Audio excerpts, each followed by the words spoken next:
Hey there, sleepy wasteland wanderers. Tonight, we're diving into the haunting beauty of the Fallout universe, where broken cities whisper forgotten stories, and every shadow hides a tale of survival. I'll be your guide through these glowing ruins, sharing quiet moments of hope, resilience, and the eerie calm of a world long gone. Welcome, fellow wanderer of the wasteland, to the story of a woman who loved her family too much to watch them die and questioned too deeply to watch them march toward extinction in silence. Tonight, we explore the complete journey of Veronica Santangelo, a scribe of the Brotherhood of Steel whose heart was too large for the bunker that raised her and whose questions carried a price she would spend years learning to accept. This is a tale of impossible choices and loyalties tested, of trying to save those who choose their own ending, and of finding the courage to walk away from everyone you love because love itself demands it. So settle in, make yourself comfortable, and let your mind drift as we walk the crossroads together. We'll stand beside a woman in robes and a pneumatic gauntlet, witness her desperate attempts to show truth to those who choose blindness, and follow her journey from devoted daughter to exiled wanderer. There's no need to remember every detail, no test waiting at the end, no requirement to hold on to facts or timelines. Just let the story wash over you like warm desert wind, steady and eternal in the silence of the Mojave night. Close your eyes when you're ready, and let's begin our chronicle at the place where two highways meet and choices are made. Let the rhythm of one woman's struggle carry you into peaceful slumber as we explore every loss, every hope, and every moment when love proved insufficient to overcome the weight of doctrine and the tyranny of tradition. The crossroads wait for no one, but tonight they wait for us. And standing there in the dust and fading light is a young woman who doesn't yet know that the courier approaching will become the last family she'll ever have. The 188th trading post earned its name through simple arithmetic that felt almost poetic in its directness. Highway 93 ran north and south through the Mojave wasteland like a scar across parched earth, while Highway 95 cut east and west with the same indifferent geometry. Where these two roads met, where the numbers added to 188, humanity had done what humanity always did when geography created opportunity. They built a place to trade, to rest, to exchange goods and stories, and the lies that made survival bearable. The trading post sat directly north of the El Dorado dry lake, that vast expanse of white nothing that had once held water in quantities difficult to imagine in the post-war world. The NCR flag flew above the ramshackle collection of structures, snapping in the desert wind with sounds like distant gunfire, but the people who gathered here came from everywhere and nowhere. Caravans rolled through with goods scavenged from the ruins of the old world. Travelers stopped to rest their feet and water their Brahmin. Mercenaries, looking for work, leaned against walls and watched the roads with eyes that calculated threat and opportunity in equal measure. It was the kind of place where roads met and stories began, where chance encounters became partnerships or betrayals, where the random collision of human trajectories sometimes created meaning from chaos. The courier approaching from the south on that particular day carried their own story, their own mission, their own reasons for walking the long highway toward New Vegas, and the man named Benny who waited there. But fate, or chance, or simple geographic necessity was about to add another chapter, about to introduce a companion whose story would prove more tragic than any lottery ticket or platinum chip could encompass. She stood near one of the support pillars that held up the overpass. This woman, in unusual clothing that marked her immediately as different from the typical wasteland wanderer. Her robes were brown and practical, but carried the distinctive styling of the Brotherhood of Steel, though most people passing through the trading post wouldn't have recognized the significance. The pneumatic gauntlet on her hand was more obviously unusual, a piece of pre-war technology that spoke of technical expertise and access to resources beyond what most survivors could claim. But it was her face that arrested attention once you looked past the costume. Young, perhaps mid-20s, with features that would have been pretty if they weren't arranged in an expression of such studied casualness that it became its own kind of mask. Her eyes moved constantly, tracking the people who passed, evaluating and cataloguing and processing information with the methodical attention of someone trained to observe and analyze. She had the look of someone who was simultaneously bored and intensely alert, waiting for something without quite knowing what she was waiting for. The courier's approach didn't immediately register as significant to her, just another traveler in a place built for travelers. Another face in the wasteland's endless parade of survivors and victims and those caught between the two categories. But something about the way the courier moved, or perhaps something about the dust-covered exhaustion they carried, or maybe just the sheer randomness that governed human connection, made her push away from the pillar and step into their path with the kind of casual aggression that could be either friendly or hostile, depending on how the conversation developed. Her opening words carried the sardonic humor of someone who had learned to keep people at a distance through mockery and observation. "No offense, but you look like you've traveled a long way down some bad roads. Where'd you come from?" The question seemed simple enough on the surface, but there was calculation beneath it, an evaluation happening behind eyes that seemed young but carried older wisdom.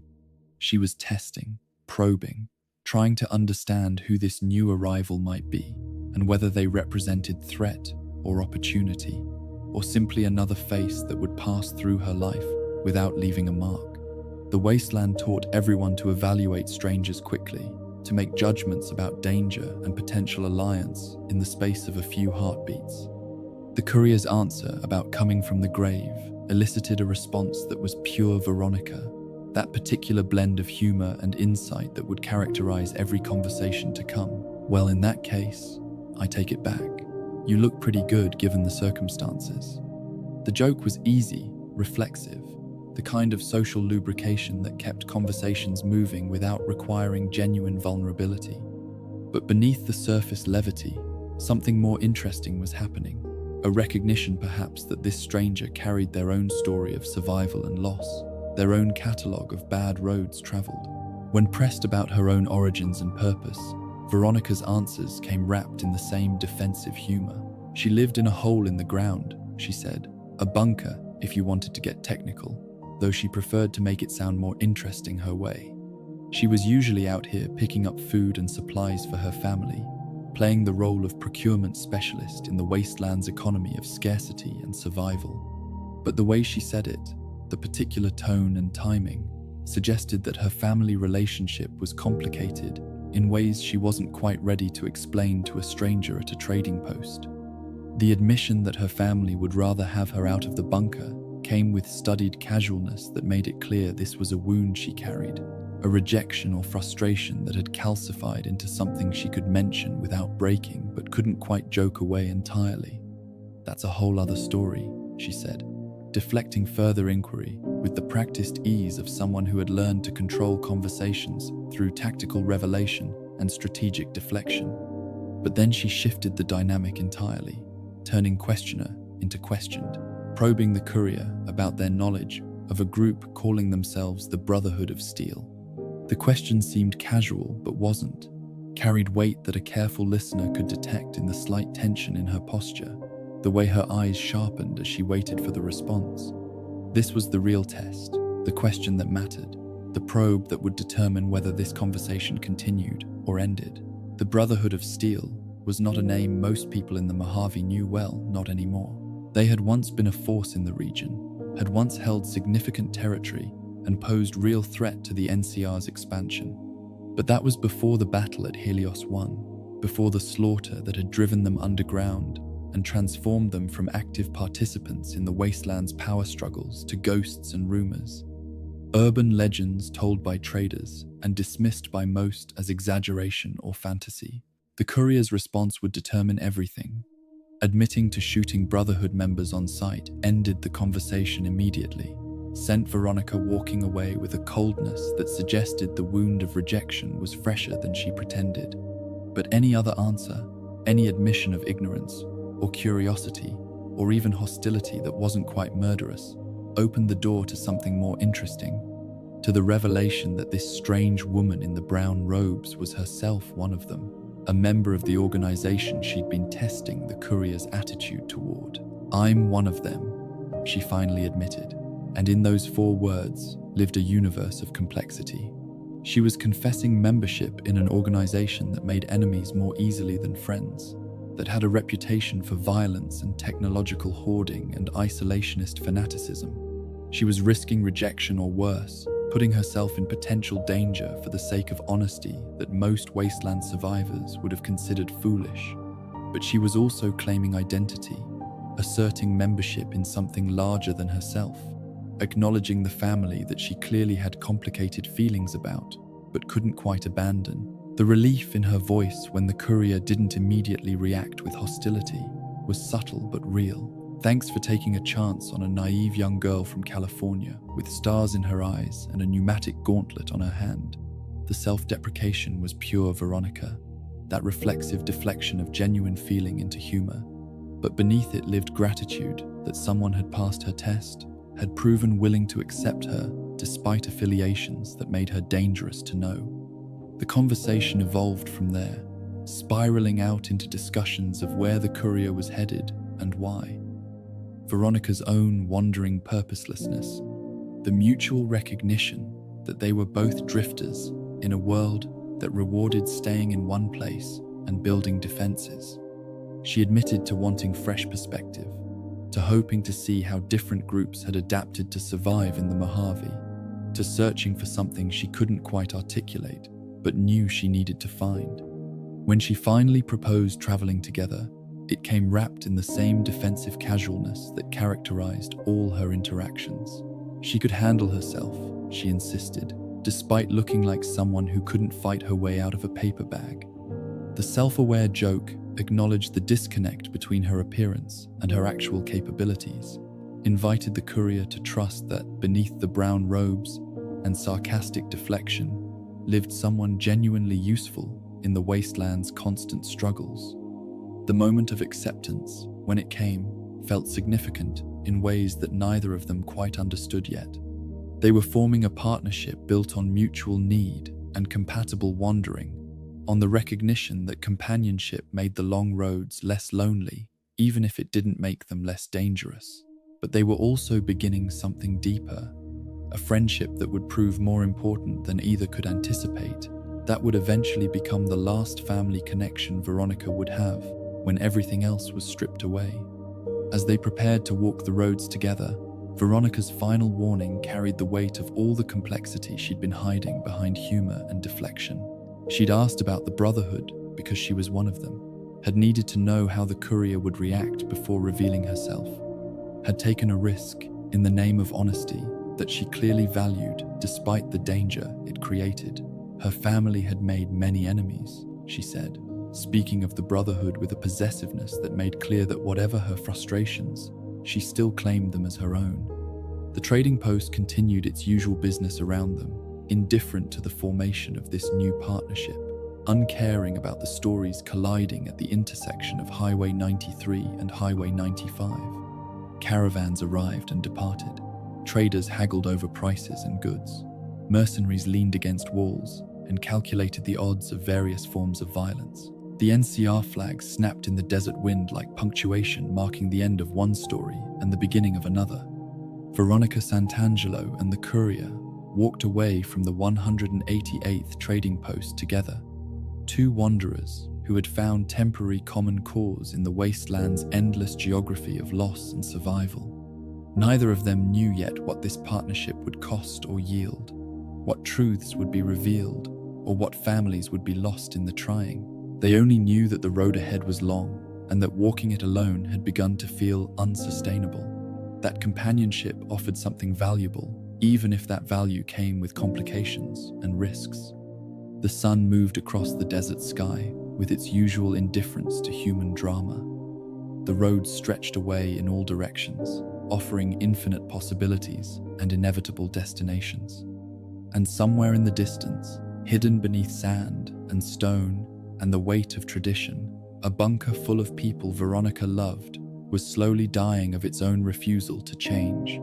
counting down toward extinction with the methodical precision of a clock running down, waiting for a woman who didn't know yet that she would have to choose between watching them die and finding the courage to walk away from everyone who had raised her and shaped her and loved her in the only way they knew how. But that knowledge lived in the future still, unformed and waiting. For now, there was only the road and the companion walking beside her, and the peculiar hope that seeing other groups succeed might somehow provide the proof she needed to convince her family to choose survival over purity, adaptation over extinction, life over the perfect death that doctrine promised and tradition demanded. The crossroads had been crossed, the decision made, the partnership formed. Everything that followed would flow from this moment of chance connection at a trading post named for the arithmetic of converging roads. And so Veronica's story truly began, not in the bunker where she'd been born or in the battles where her parents died, but here at the place where highways met, and a stranger proved willing to walk beside a woman whose questions were too dangerous, and whose love was too strong, and whose fate was already written in the stubborn refusal of people who would rather die pure than live changed. The road ahead wound through the Mojave toward inevitable heartbreak, but she didn't know that yet. She only knew that she wasn't walking it alone anymore, and that small grace made everything that followed bearable, even when it became unbearable. Even when every hope shattered, and every family tie severed, and every attempt to save the people she loved crashed against the immovable wall of tradition that valued doctrine over survival and purity over the messy compromises that life demanded. The trading post faded behind them, becoming smaller in the distance until it was just another landmark in the wasteland's endless catalogue of human attempts to create meaning from geography. And two figures walked into the desert together, one seeking revenge and the other seeking proof, neither yet understanding that they were both searching for the same impossible thing, a way to make the people they loved choose life, when death, with honor, called to them with siren voices they couldn't resist. The Brotherhood of Steel did not recruit. This fundamental truth shaped every aspect of Veronica's existence from the moment of her birth, defined her identity before she had words to describe herself, and created boundaries around her life that were as absolute as the bunker walls that contained her childhood. You were born into the Brotherhood or you were nothing to the Brotherhood. And the difference between these two states was the difference between having identity and being nobody, between belonging to something larger than yourself and drifting through the wasteland as just another survivor with no history and no future worth preserving.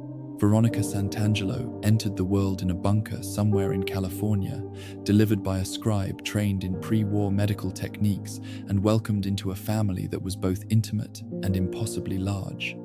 Her mother held her first, this woman who wore the robes of a scribe and carried knowledge of technology and history that most post-war humans would never possess. Her father stood beside them in the power armor of a paladin, a warrior trained to fight and die for principles that had survived the nuclear apocalypse when so much else had been reduced to ash and memory. But beyond her parents, beyond these two individuals who had created her physical form and would shape her early years, Veronica belonged to something larger and more demanding. The Brotherhood itself claimed her from her first breath, marked her as one of their own, assigned her a place in the careful hierarchy that governed every aspect of life in the underground fortress where the organization preserved itself against the wasteland's endless threats. She was Brotherhood before she was Veronica, member before she was individual, part of the collective identity before she developed personality or preference or any of the quirks that would eventually make her herself. The bunker where she spent her childhood was a world unto itself, complete and self-contained, designed by pre-war engineers to shelter humans through nuclear winter and whatever horrors might follow the Great War's conclusion.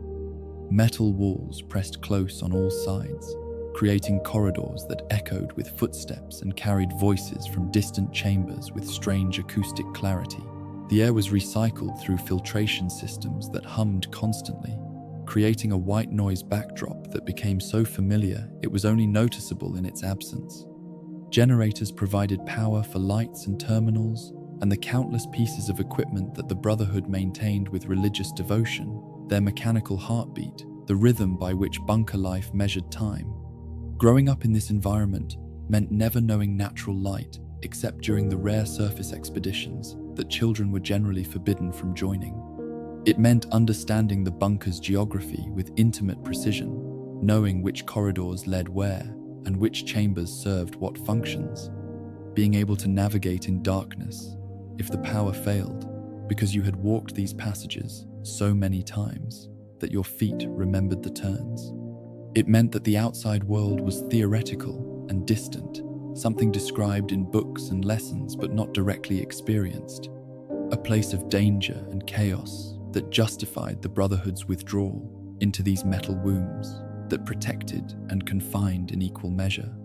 The other children who grew up alongside Veronica were her siblings in all but blood, united by shared upbringing and mutual dependence in ways that traditional families could only approximate. They trained together in the combat halls, learning to fight with weapons and fists according to principles refined over decades of Brotherhood military tradition. They studied together in the libraries, absorbing knowledge of pre-war technology and history and science that most wastelanders would never encounter. They ate together in the communal dining areas, sharing meals prepared from stored provisions and whatever surface expeditions could gather, their conversations monitored by adults who ensured that proper Brotherhood values were being reinforced and perpetuated. But despite this collective raising, despite the sense that every adult in the bunker bore some responsibility for every child's development, Veronica's parents remained special in ways that mattered deeply to her young heart. Her father taught her to hold tools properly, to understand the weight and balance of weapons, to move in power armor with the grace that separated trained warriors from clumsy civilians wearing metal suits. Her mother showed her how to coax information from pre-war terminals, how to catalog and preserve technical knowledge, how to think analytically about problems and solutions in ways that honored both scientific method and Brotherhood tradition. They were constants in her life during those early years, anchors of affection and attention in a world where duty and doctrine often overwhelmed individual relationships. Her father's laugh was deep and genuine when he was away from other paladins and could relax into the role of parent rather than warrior. Her mother's patience seemed infinite when teaching young Veronica to read technical manuals or understand the principles that governed energy weapons and power systems. Together they created a small sphere of warmth within the bunker's larger coldness, a family unit that functioned within the collective identity without being entirely consumed by it. The choice that all Brotherhood children faced when they reached their early teens was presented as a momentous decision, a fork in the path that would determine the entire trajectory of their future lives. They could stay and pledge themselves fully to the Brotherhood, accepting all the duties and restrictions and honors that membership entailed.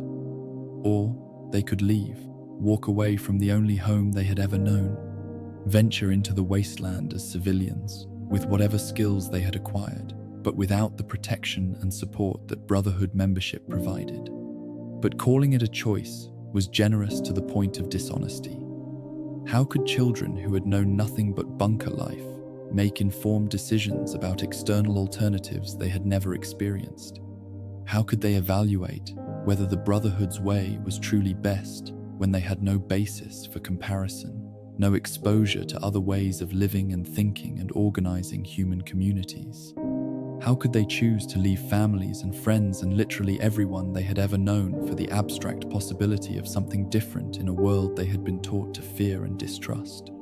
The answer was that almost no one left. The choice was theoretical, a ritual that allowed the Brotherhood to claim that membership was voluntary rather than coerced, that people stayed because they wanted to, rather than because leaving was psychologically and practically impossible.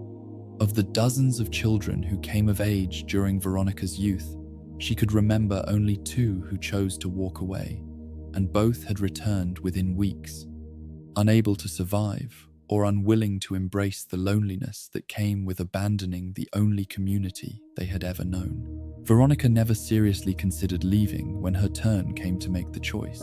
Where would she go?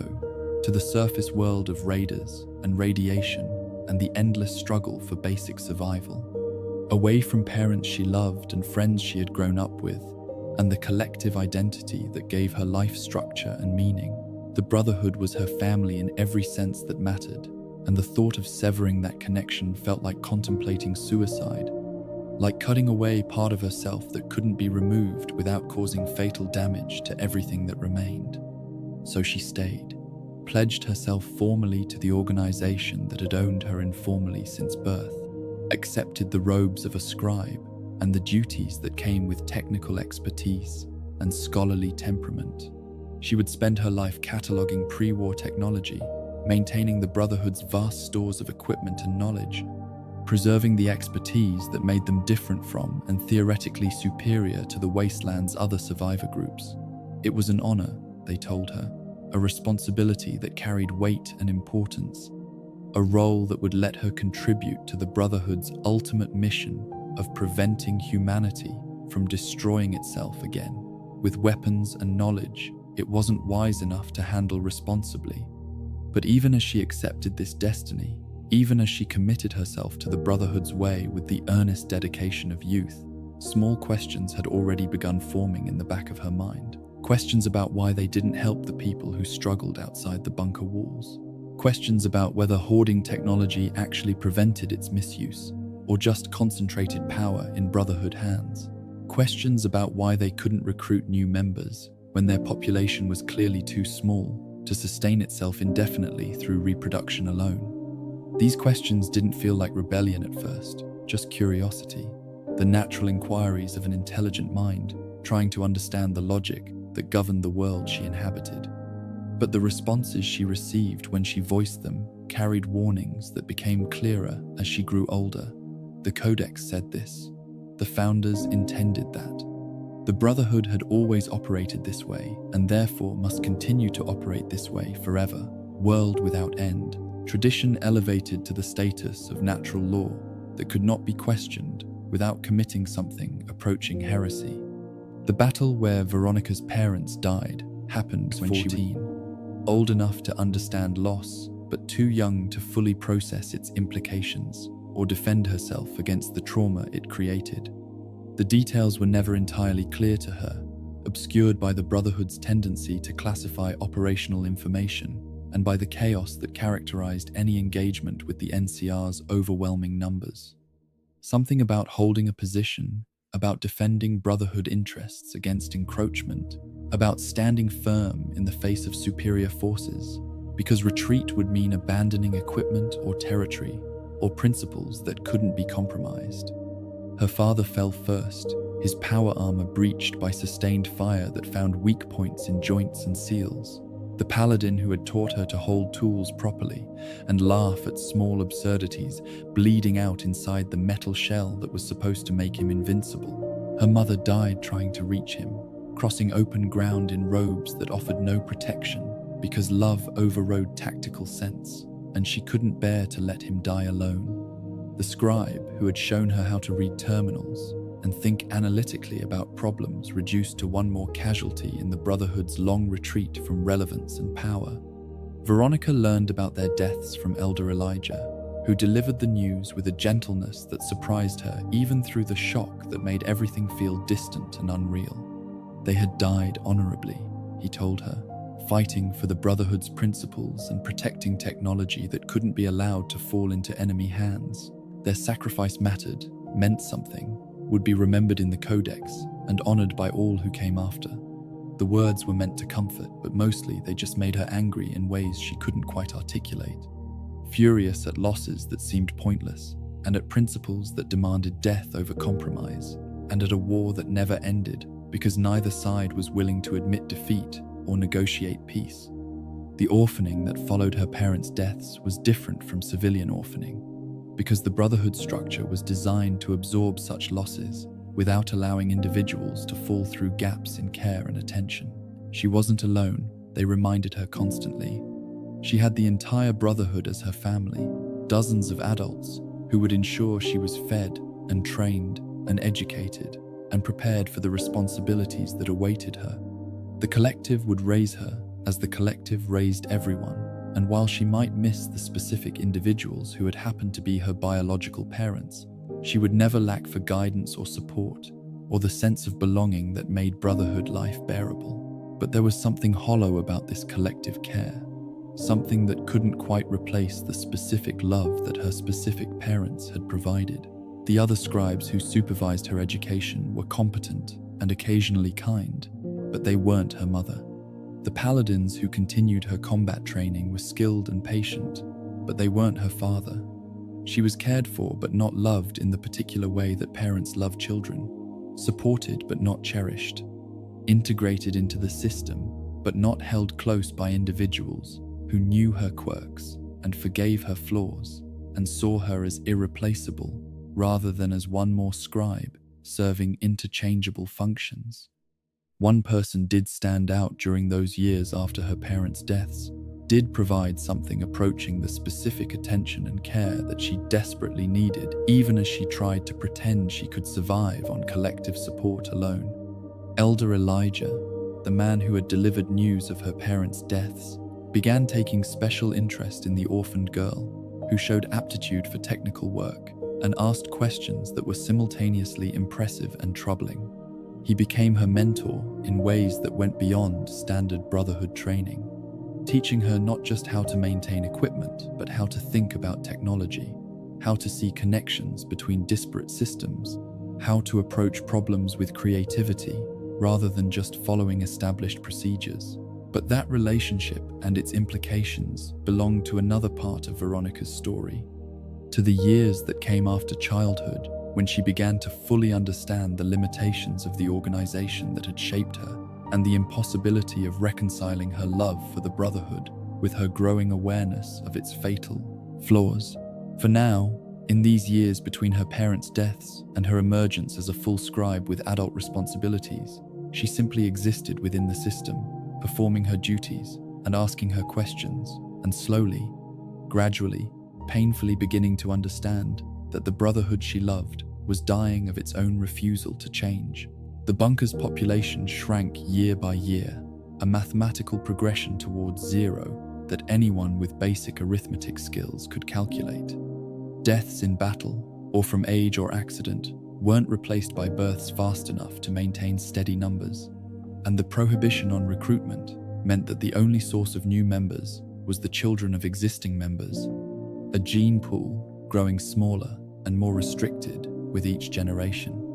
She could count the people in the bunker, could track how the number decreased, could project forward to the inevitable conclusion when the last Brotherhood member would die alone in empty metal corridors, surrounded by the precious technology they had devoted their lives to, preserving for a future that would never arrive. When she tried to raise these concerns with the adults who were supposed to guide her development, she encountered the same wall of tradition and doctrine that would characterize all her attempts to advocate for change. The Brotherhood had always limited membership to those born into it, or to exceptional outsiders who proved worthy through extraordinary circumstances. The founders had established this policy for good reasons that were explained in the Codex with clarity that admitted no ambiguity. Changing this fundamental principle would mean becoming something other than the Brotherhood of Steel, would constitute betrayal of everything the organization stood for, would dishonor the sacrifices of all who had died, defending principles that couldn't be compromised without losing meaning and identity. But watching the empty bunks multiply and the populated areas shrink and the duties spread across fewer people working harder to maintain systems designed for larger populations, Veronica couldn't escape the conclusion that purity was a luxury they couldn't afford, that maintaining identity mattered less than maintaining existence, that honor meant nothing if everyone who could appreciate it was dead. The questions that had seemed like curiosity in her childhood began hardening into conviction, into the certainty that the Brotherhood was choosing its own extinction through stubborn adherence to traditions that had outlived whatever wisdom they once embodied. She learned to keep these thoughts mostly to herself, to voice concerns carefully and accept rebukes gracefully, and not push too hard against the boundaries that the Codex established. and the elders enforced. But the thoughts remained, growing stronger rather than weaker as she matured and gained expertise, and began to understand just how much knowledge the Brotherhood possessed and how little good that knowledge did for anyone, including themselves. They sat on weapons and technology and scientific understanding that could improve countless lives, could help rebuild civilization, could address real problems that real people faced every day in the wasteland outside their bunker walls. But the Codex said their role was to preserve and protect rather than distribute and deploy, so they hoarded expertise, like dragons sitting on gold they would never spend, growing poorer in numbers while remaining rich in irrelevant capabilities. The role of scribe suited Veronica's intellectual inclinations, even as it frustrated her practical instincts. She loved the work itself, the patient catalogue of equipment, and the careful maintenance of terminals, and the scholarly analysis of how different technologies related to each other and could be combined or modified for various purposes. But she hated the pointlessness of it, the sense that she was becoming expert in systems that would die with her, that all this knowledge would vanish when the last scribe failed to train a replacement, because there were no more children to train, or because the children who remained chose the diminishing paths of paladin or elder rather than scholar. Her parents had died for this. She thought sometimes in moments of particular bitterness or clarity, had crossed open ground and bled out in power, armor, and robes, had given everything they possessed, including the future they might have had, all to preserve an organization that was marching toward extinction, with eyes wide open and principles intact. The waste of it felt unbearable when she let herself think about it directly. So she learned not to think about it directly, learned to focus on immediate duties and small satisfactions, and the friendships that made bunker life tolerable, rather than dwelling on the larger trajectory that led only to darkness and empty metal corridors, echoing with no footsteps at all. And so, Veronica grew from orphan child to competent scribe, shaped by bunker life and Brotherhood doctrine, and the peculiar combination of love and frustration that characterized her relationship with the organization that had raised her. She belonged to them completely, couldn't imagine being anything other than Brotherhood, found her identity inseparable from the collective identity that the Codex defined and tradition maintained. But she also saw the fatal flaws with clarity that made blindness impossible, understood the mathematics of extinction with precision that made denial futile, and carried questions that had no acceptable answers, according to the principles that governed everything she knew and everyone she loved. The stage was set for all the conflicts and losses and impossible choices that would follow, for the mentor who would teach her that genius and madness were closer than anyone wanted to admit, for the love that would prove insufficient to overcome the weight of tradition and family expectation, for the desperate attempts to save people who were determined to die with their principles intact, regardless of what simpler survival might demand. But those stories lived ahead in years she hadn't reached yet, in experiences that would teach her that sometimes the cruelest thing families do is refuse the help that might save them, and that loving people doesn't obligate you to watch them choose death when you can see the path to life they're unwilling to walk. Elder Elijah was not the kind of man who announced his presence with volume or authority. He moved through the Brotherhood's bunker corridors with a quietness that seemed almost deliberate, as though he had long ago decided that the world could come to him rather than the other way around. His mind was the thing that drew people close, not his manner, not his rank, not the weight of command he carried, with a patience that sometimes looked like indifference to those who didn't know him well enough to understand the difference. He was a wizard with technology, Veronica would say years later, and the word wizard carried no irony in her voice, only the reverence of someone describing a gift she had witnessed firsthand and never quite been able to replicate, no matter how hard she tried. After her parents died, after the collective care of the Brotherhood had done everything it could to fill the space their absence created and found itself insufficient, Elijah became the person who filled what remained. Not entirely, not perfectly, but enough. He had delivered the news of their deaths with a gentleness that surprised her, had knelt beside the 14-year-old girl in the corridor outside the elder's office and spoken to her, not as an elder speaks to a subordinate, but as a grandfather might speak to a child he had just learned was alone in the world. The words he chose were simple and honest, stripped of the ceremonial language that Brotherhood protocol demanded for such occasions. They died fighting, he told her. They died together. And then he stayed, not rushing away to the next duty or the next meeting, but simply remaining present in the silence, while grief did what grief does to young hearts that have never before been asked to carry such weight. That first conversation established a pattern that would continue for years, a relationship that existed alongside the Brotherhood's formal structures, but was not entirely contained by them. Elijah began seeking Veronica out during her training sessions, watching her work with terminals and equipment with an attention that went beyond casual oversight. He would ask questions that other adults in the bunker never thought to ask. Questions about why she approached a problem one way rather than another. Questions that assumed intelligence rather than testing for it. The difference was subtle but important. Most Brotherhood instructors evaluated whether a student could perform tasks correctly. Elijah wanted to understand how a student's mind worked, what pathways their thinking followed, where the interesting detours lived between the established procedures and the creative solutions that no manual had yet described. He began teaching her things that went beyond standard scribe training, lessons that occupied the space where formal instruction ended and genuine intellectual mentorship began. How to look at a piece of pre-war technology and understand not just its function, but its potential, the ways it might be modified or combined with other systems to achieve purposes its original designers never imagined. How to see connections between devices that seemed unrelated on the surface but shared underlying principles that, once understood, revealed themselves as variations on the same elegant logic.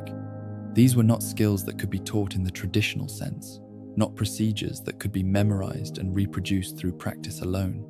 They were ways of thinking, habits of perception that Elijah possessed naturally and that he tried, with genuine effort and occasional frustration, to cultivate in the young woman who reminded him perhaps of something in his own younger self. Some of it stuck, as Veronica would later say, when asked what she learned from him.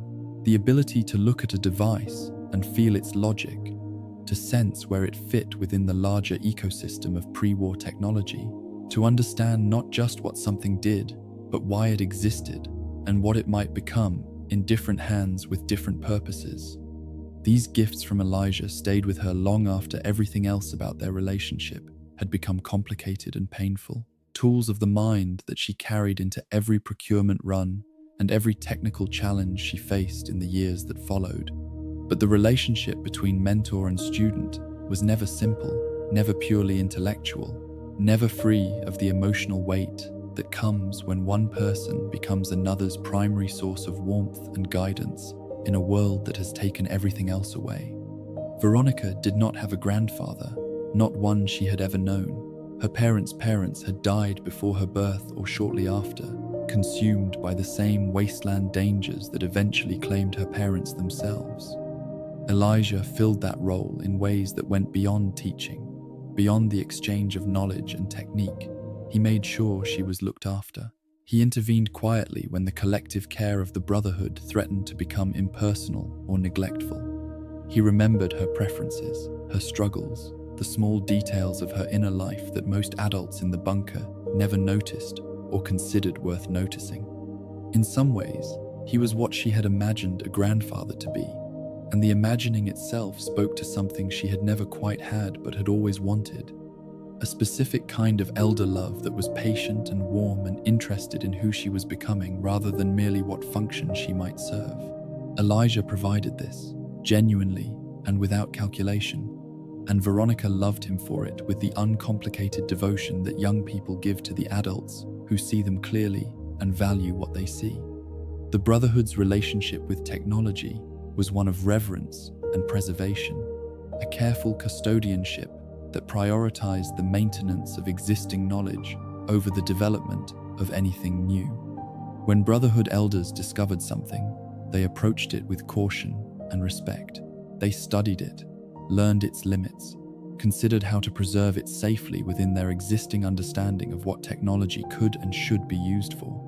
This approach had served the Brotherhood well for generations, keeping dangerous weapons out of the hands of those who might use them irresponsibly, maintaining a careful balance between the power they possessed and the wisdom required to wield it.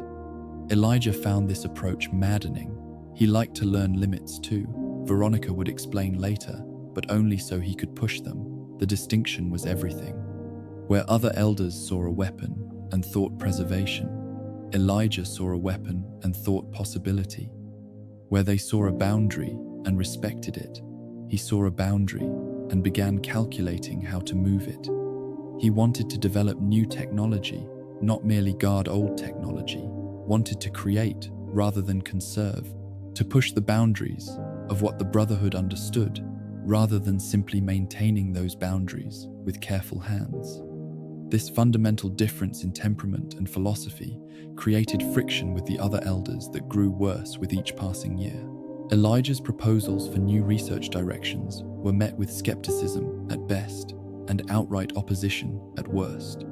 He wanted to explore weapons systems that raised ethical questions no one else in the Brotherhood wanted to confront. He pushed for experiments that other elders considered reckless or unnecessary. His arguments were brilliant, his logic compelling, his understanding of technology deeper than anyone else in their chapter. But brilliance does not always translate into consensus, and the Brotherhood valued tradition and caution over innovation and risk. Rather than deal with Elijah directly, rather than engage in the difficult conversation about whether his vision and the Brotherhood's values could coexist, the other elders chose the easier path.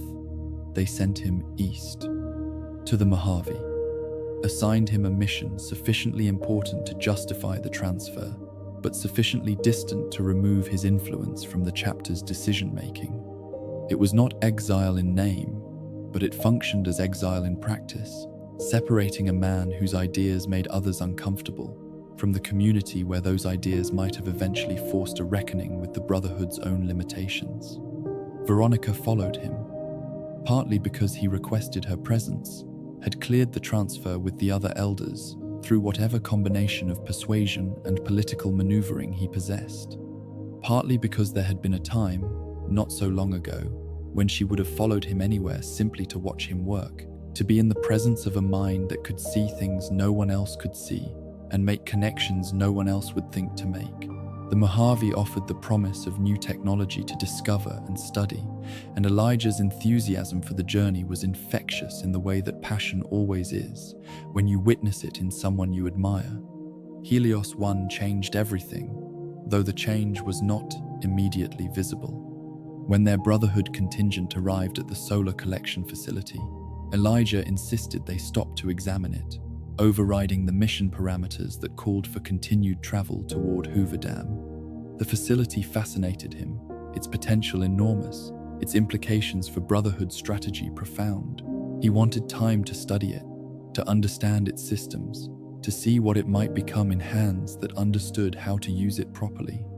While they were still there, word came that the NCR had taken Hoover Dam. The strategic implications were significant enough to warrant concern from any Brotherhood leader. But Elijah's reaction went beyond strategic calculation into something more personal, more consuming. He was furious, and his fury was not the measured anger of a commander assessing a tactical setback, but the rage of a man who had been denied something he wanted badly. The power that Hoover Dam represented, the energy it could provide, the leverage it could give the Brotherhood in the Mojave's shifting balance of forces. Elijah wanted all of it, and the NCR's possession of it felt like theft. What troubled Veronica was not the anger itself, but what lay beneath it. She asked herself, in the quiet hours after Elijah had stopped raging and retreated into the obsessive calculations that characterized his darkest moods, what exactly he would have done with that power if the NCR hadn't taken it first. What he would have used it for, he didn't even care, she would say later, and the admission carried the weight of someone who had finally understood something she had been avoiding for a long time.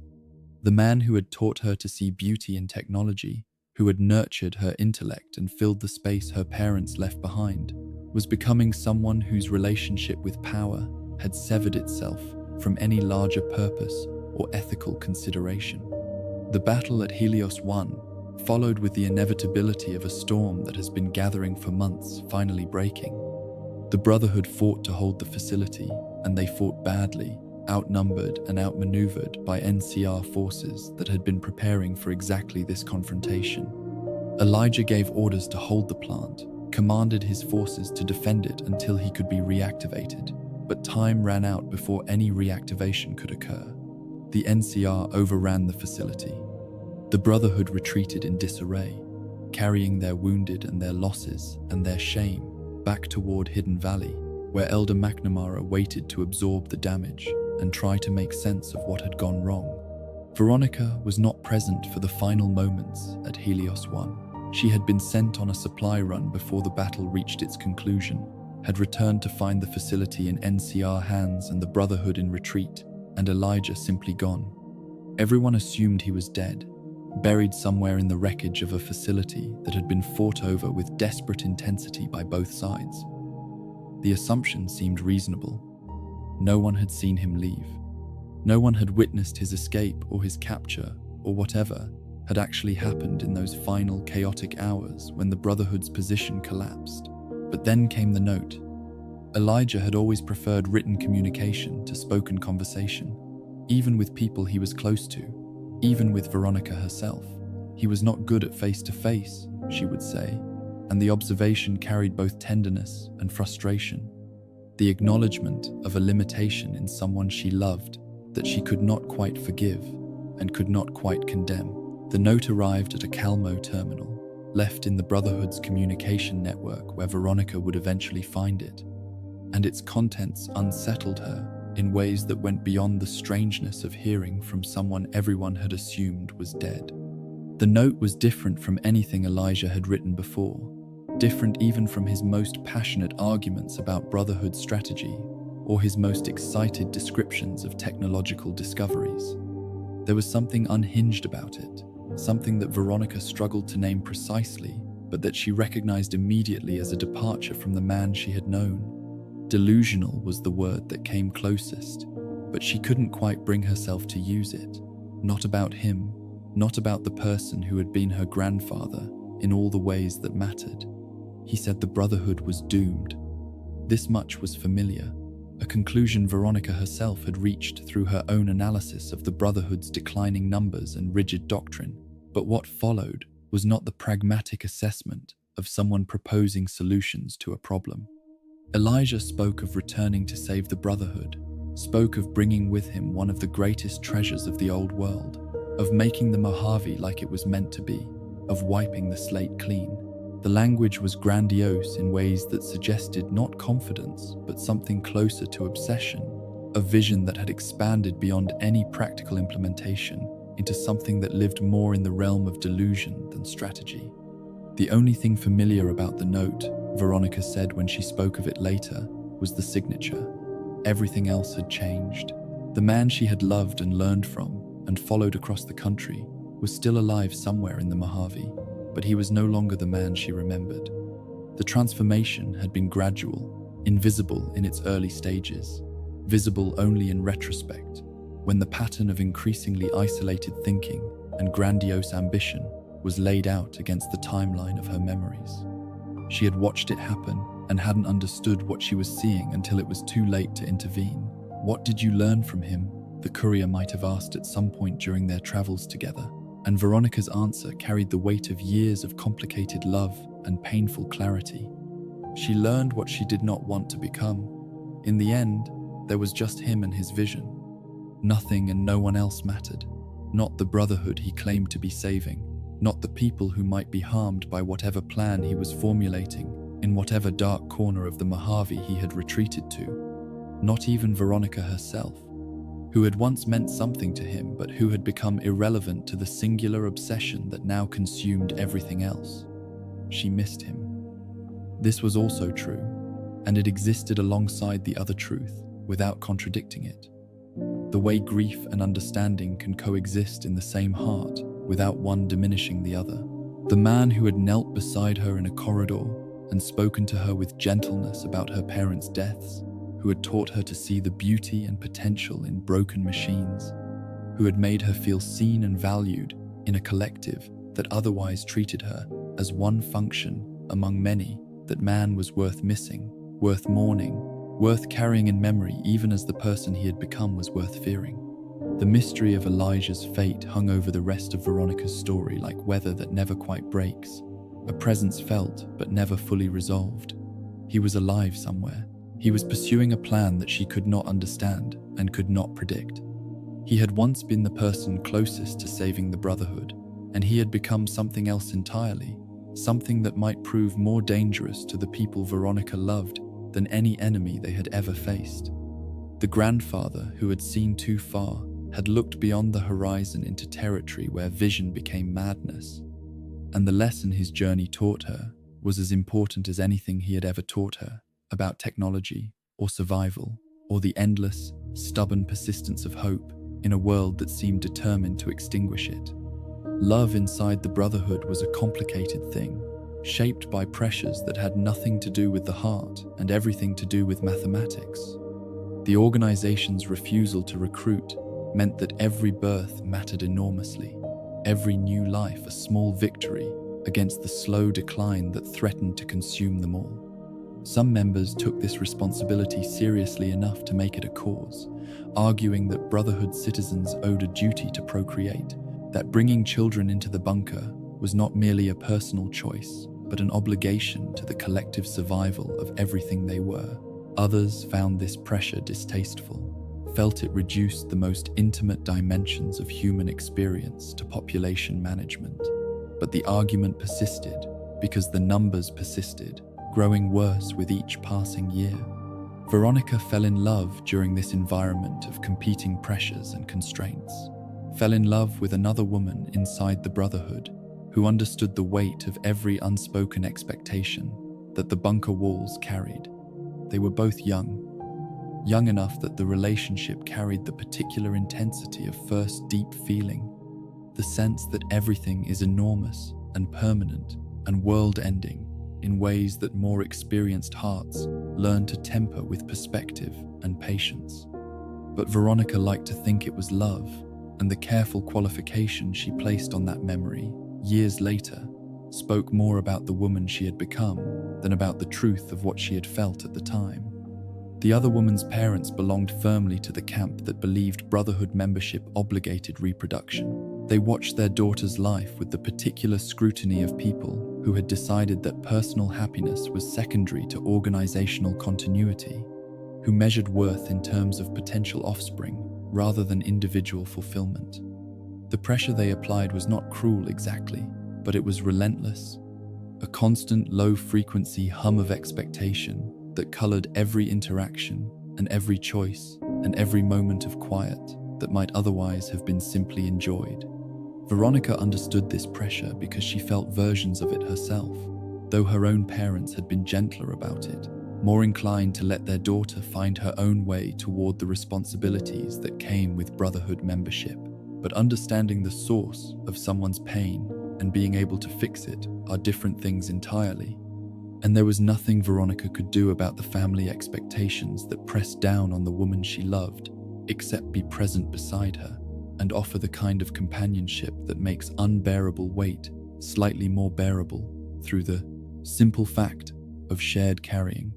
Their relationship existed in the spaces the Brotherhood left ungoverned, in quiet moments between duties and training sessions, in conversations that happened in corners of the bunker where no one was paying attention to what two young women said to each other. It was not secret exactly, Brotherhood life being too contained and interconnected for true secrecy, but it was private in the way that intimate things need to be private to remain intimate, rather than becoming performances for an audience.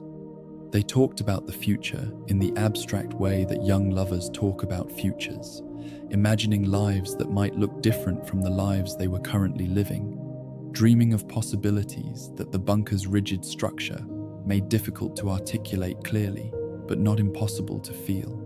What made their connection deeper than simple attraction or companionship was the shared understanding of what it meant to live inside a system that valued you primarily for your function rather than your personhood. Both of them were Brotherhood. Both had grown up in the same corridors and breathed the same recycled air and learned the same history and accepted the same limitations, without truly examining whether those limitations needed to be accepted. But both of them also possessed the capacity to step back from the system just far enough to see it clearly, to recognize its flaws without being able to articulate exactly what should replace them. This shared vision, this mutual willingness to notice what others preferred not to notice, created a bond that went beyond romance into something closer to alliance. Two people holding each other's uncomfortable truths in a world that wanted everyone to look away. The decision to leave came from her lover first, and it came not as a sudden dramatic announcement, but as a gradual withdrawal, a slow pulling back from Brotherhood life and Brotherhood expectations that Veronica noticed but didn't fully understand until the conversation that changed everything between them. Her lover wanted distance. From her parents, certainly, from the weight of their expectations about reproduction and duty and the proper way to spend a Brotherhood woman's life, but also from the Brotherhood itself, from the bunker and the doctrine and the slow suffocation of living inside a system that left so little room for the individual to breathe. Veronica understood the impulse completely. She had felt it herself.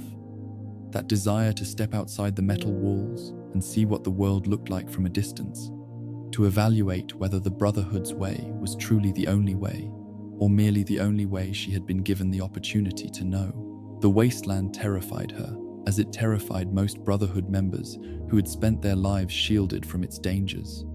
But the wasteland was at least vast and open, and offered the possibility of becoming someone other than what the Codex and the Collective expected you to be. She asked her to stay. The asking was gentle at first, then more urgent, then something close to desperate, though Veronica would never have used that word at the time. She argued that the Brotherhood needed people who questioned, that leaving meant abandoning the possibility of change from within, that the wasteland was dangerous and lonely and offered no guarantees of anything except continued struggle. She argued that love should be sufficient reason to remain, that what they had built together mattered enough to outweigh the weight of family expectations and institutional pressure. But love, it turned out, was not sufficient. Not for this decision, not for this particular choice between the known misery of staying and the unknown possibilities of leaving. Her lover had reached a point of internal reckoning, where the Brotherhood's limitations had become genuinely intolerable, where every day spent in the bunker felt like another day surrendered to a system that wanted nothing from her except compliance and children.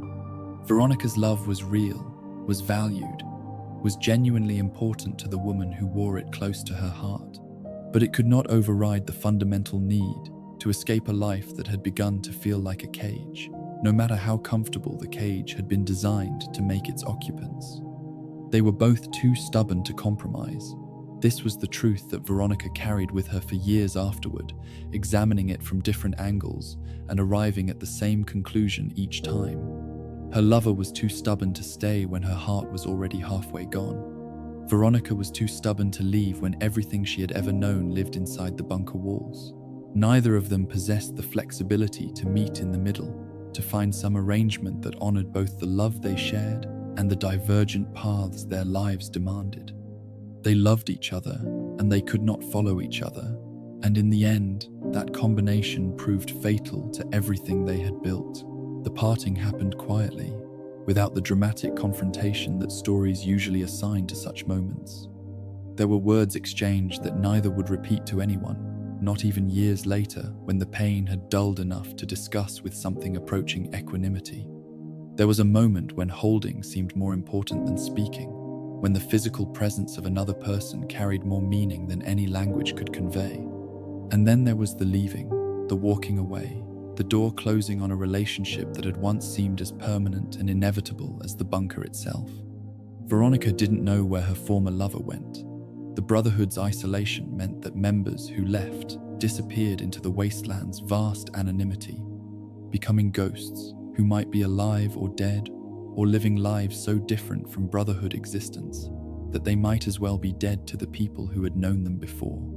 She thought about her sometimes, once in a while, in the quiet moments between duties, when her mind wandered to places it usually kept carefully locked.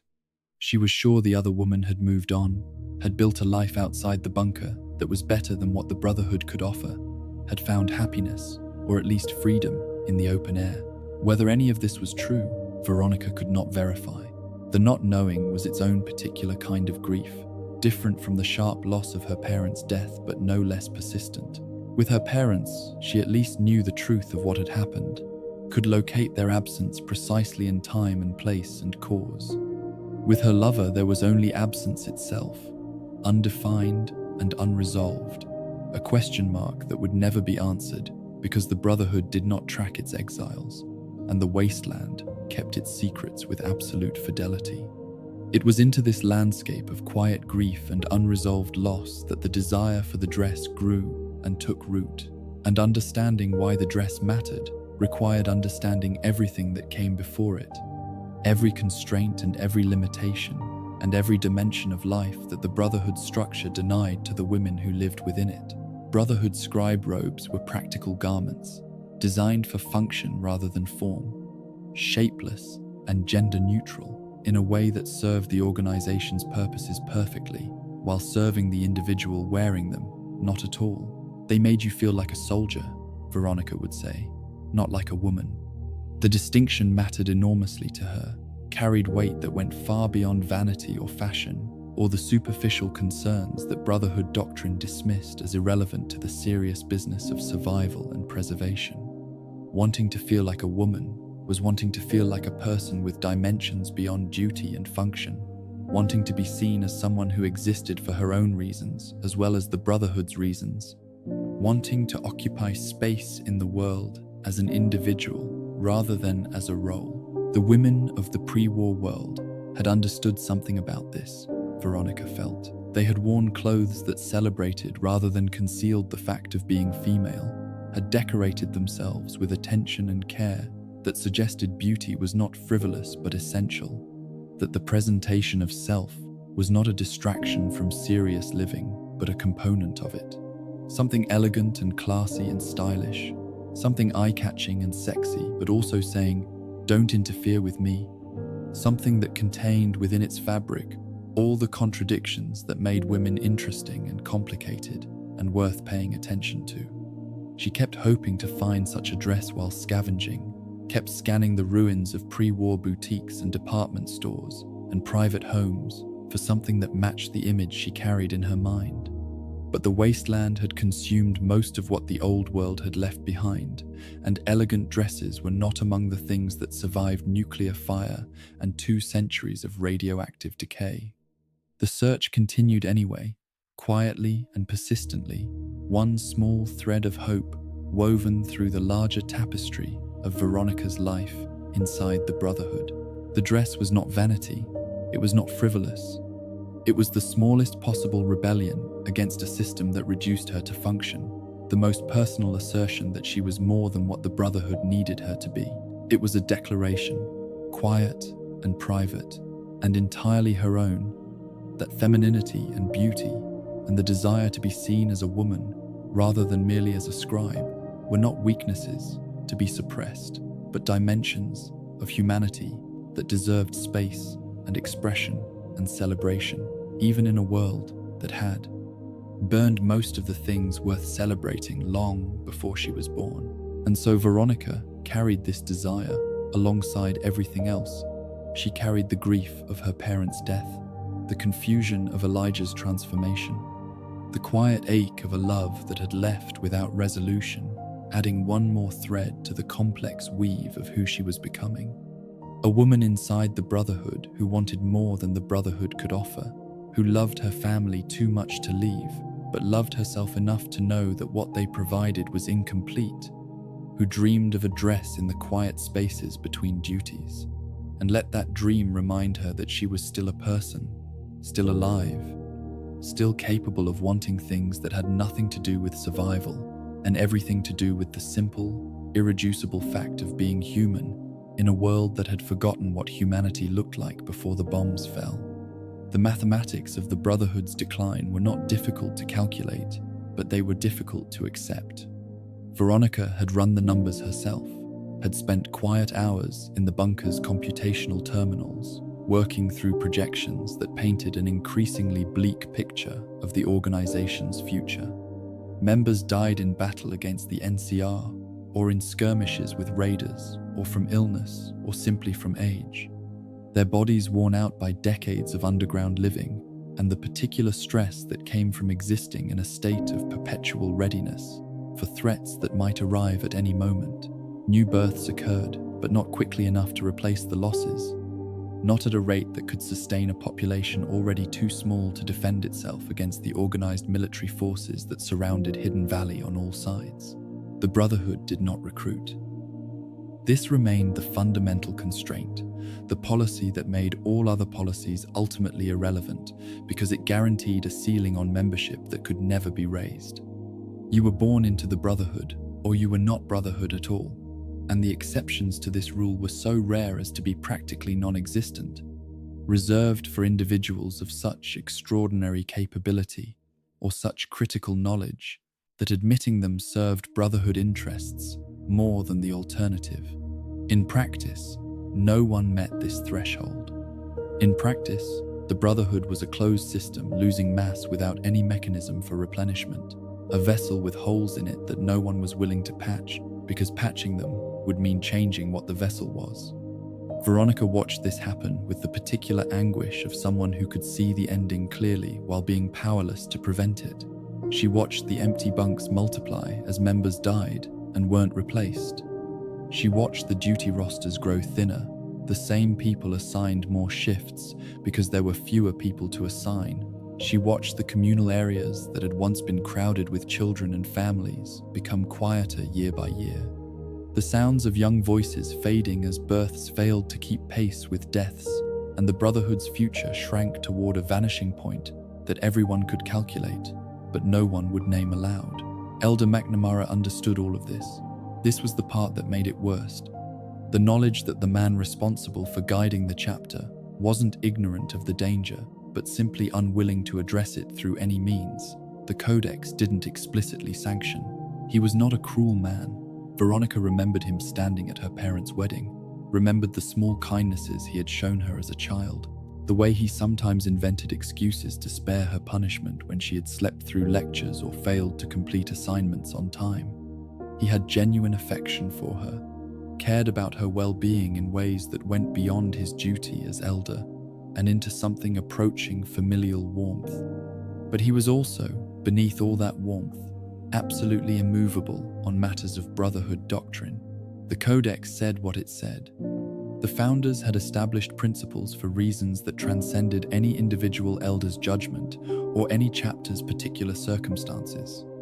If the Codex did not authorize recruiting outsiders, then outsiders could not be recruited, regardless of what the mathematics of population decline might suggest.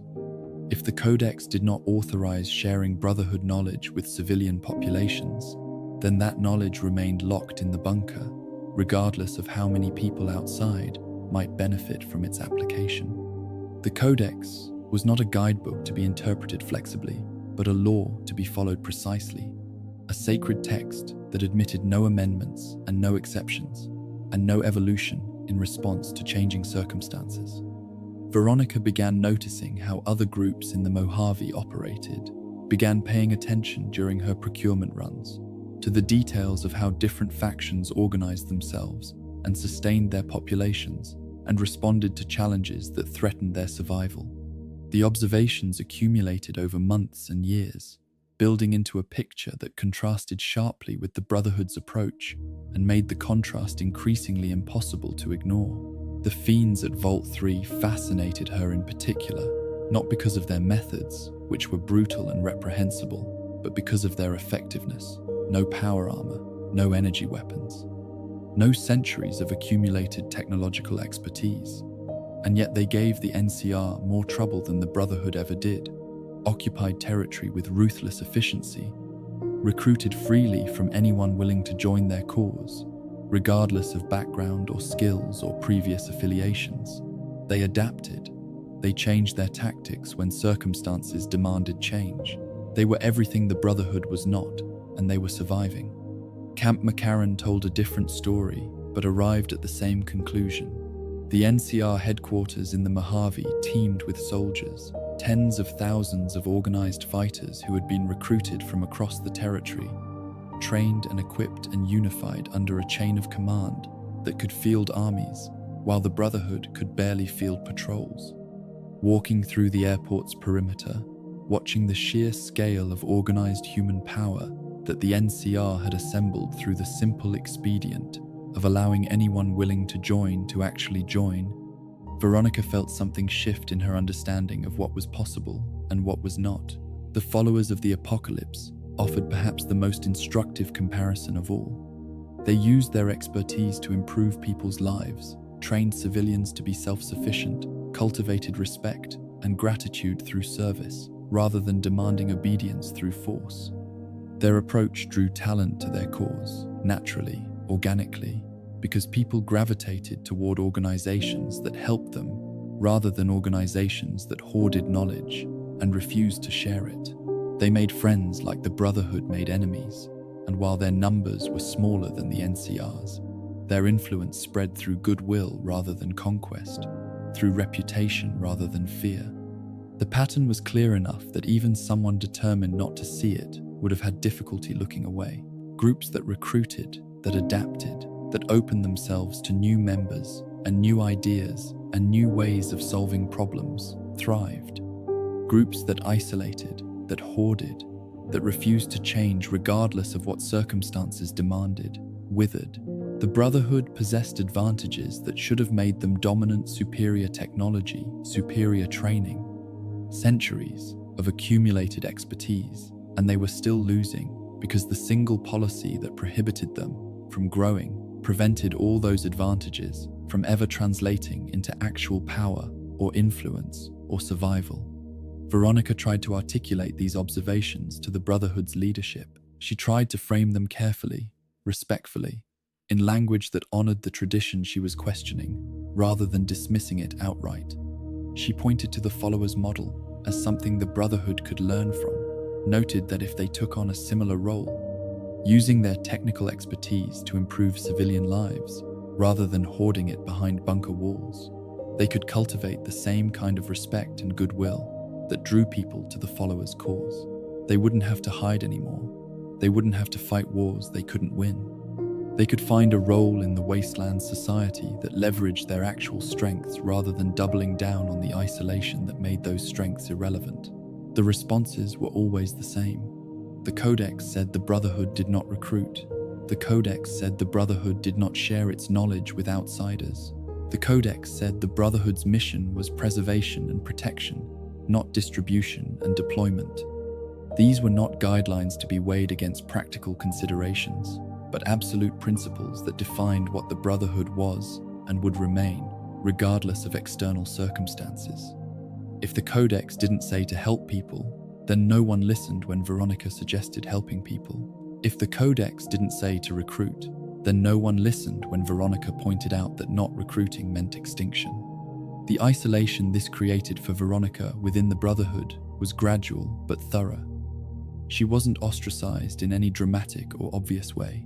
No one declared her an enemy or stripped her of rank or formally censured her for asking difficult questions. But she felt the subtle shift in how people responded to her presence, the way conversations adjusted when she entered a room, the quiet avoidance that came from being someone who made others uncomfortable simply by articulating truths they preferred not to hear. She asked too many difficult questions. They didn't know what to do with her. She was the Brotherhood's conscience, which made her both valuable and deeply unwelcome, a mirror held up to the organization's own face, showing reflections no one wanted to see. Some paladins viewed her with open suspicion, saw her advocacy for change as a form of corruption that threatened the Brotherhood's integrity from within. They spoke of her in terms that suggested she was poisoning the elders' thinking simply by being allowed to speak, that her questions constituted a kind of sedition that should be addressed before it spread to others who might begin asking the same uncomfortable things. The fact that Elder McNamara tolerated her, even indulged her repeated attempts to change his mind, struck some members as evidence of his own weakness rather than as the kindness it actually represented.